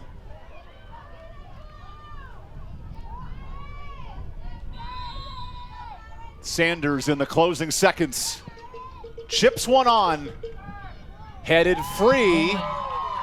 And that wraps up a wacky finish. Annabelle Abbott salvages a point for East Carolina with both teams' chances. ECU and Tulsa come out 2-2. After going ahead, Tulsa looked to be going home with the 3 points, and then all of a sudden, Annabelle Abbott ties it up with an electric finish. I mean, we've seen some great finishes on this field this season. That one's certainly the best. Given the time, given the circumstance, Annabelle Abbott gets the job done for the Pirates. It does result in a draw. What a fantastic second half. Tulsa with 2 goals in the 14th and the 12th. But it's the Pirates who find a way to salvage a point. Annabelle Abbott, what a lovely delivery. For Emily Gray and our fantastic crew, I'm EvanBudrovich. One of the better matches you'll see that ends in a draw. We'll wrap things up when we come back here to Greenville.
Ten, 9, 8, 7, 6, 5, 4.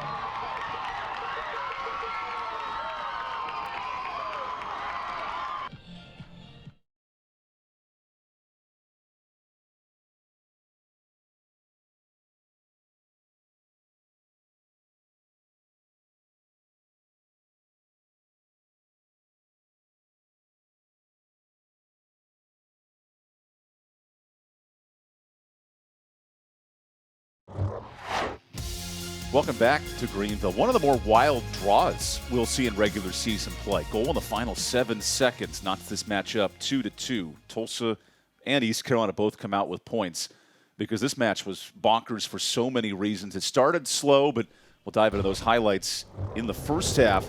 It's a good delivery here by Vieira to get the Pirates started in half number 2. And it winds up being an own goal, but Vieira puts a tremendous ball into the mixer. Gets past Sanders on that one. And then the counter-attacking ability. Simmons here wins the ball loose, and this is how Tulsa gets on the board. And you can see the bench there on that replay. Clapping for Simmons. Tremendous effort in transition. Ends up finding Chi, who plays it inside. A poke out from one of the ECU defenders. Finds Chi again, and they're right back in that one. 3 minutes later, Frederick with a lovely ball to give Tulsa the lead. 10. And here we'll see the screamer to end this match. 10. Nods it all up at 2-2. What a strike from Annabelle Abbott. That was with 7 seconds left, and this is all brought to you by Grady White Boats because, man, Abbott steps up big time. Match summary brought to you by Grady White Boats. Abbott with her second goal of the season. Clearly, Chi steps up big time off the bench with her second goal, and those last 15 minutes were fantastic soccer. Yeah, and uncharacteristic of ECU to give up 2 goals in the match. But you could see when that equalizer at the end there from Abbott went in, several of the ECU players fell to the ground. They left absolutely everything out there, as did the Tulsa players, who will be disappointed with giving up that late goal. Tulsa remains in the playoff hunt. East Carolina, of course, maintains that first place in the East Division with 11 points, earning the draw tonight. And how about that? Third straight meeting that ends in a draw. A little more offensive-minded this time between ECU and Tulsa. You wonder, for Tulsa, will those lack of points come back to bite them in the playoff standings down the road? And if you're East Carolina, you go from dominating the first 70-ish minutes to then really playing desperation ball in the last 10 to salvage that point. Yeah, I think for Tulsa, though, thinking long-term, even beyond this season, this is a game that they'll remember and think about in a lot of ways. Able to fight back in and go up 2-1, but then unable to finish the game out and drop 2 points, 2 critical points, as you mentioned, for them to make sure that they finish in the top 8 of the AAC. And there's Jim Ryan knowing a difficult road trip. Tough loss at Charlotte, and does earn a point today, but had moments to possibly earn all those points. East Carolina, meanwhile, taking a big sigh of relief, knowing what could have been a tough loss and come out of it and survive with a huge draw. All things considered, especially in the conference standings now.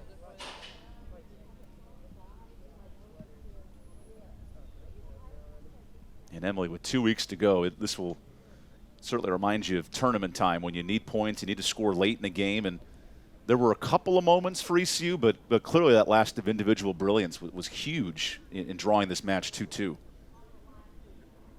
Yeah, with the amount of service that they created throughout the game, that's something I think for the future they're going to continue to work on, is capitalizing on all those corner kicks, crosses into the box, because they do create so many of them. That goal was scored with 7 seconds left for Annabelle Abbott. There was literally no time left. That shot doesn't go in, and it's over. And now we are joined by head coach Gary Higgins. Gary, thank you for joining us. And first and foremost, how about that finish from Annabelle Abbott to tie this match? Yeah, it was obviously an amazing strike. She caught it really well, and obviously we needed that to get something from the game. So, yeah, thankfully a little bit of moment of magic from AB helped us potentially. Hopefully that will be a valuable point in the long run. But yeah, pretty special strike to end the game. Yeah, you spoke about getting points from this game. What did you think about the overall performance, the complete 90 minutes? Not good. Yeah, Gary, that was the challenge, right? Giving up the 2 in the second half. When your team is tested down a goal, what did you learn about your unit in those last 10 minutes?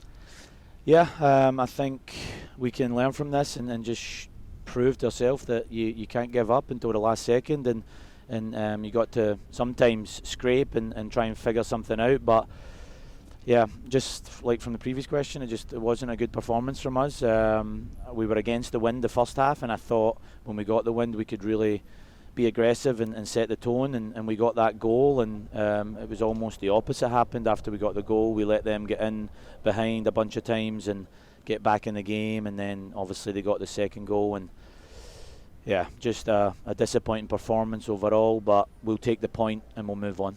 Gary, thank you for the time. Thank you, guys. That's Coach Higgins wrapping up a dramatic 2-2 draw. Fun Sunday here in the American in Greenville. ECU and Tulsa both come out with points thanks to a last-second goal by Annabelle Abbott. Thanks for joining us here on ESPN Plus. For Emily Gray and our fantastic crew, I'm EvanBudrovich. Drama for the ages in this second half.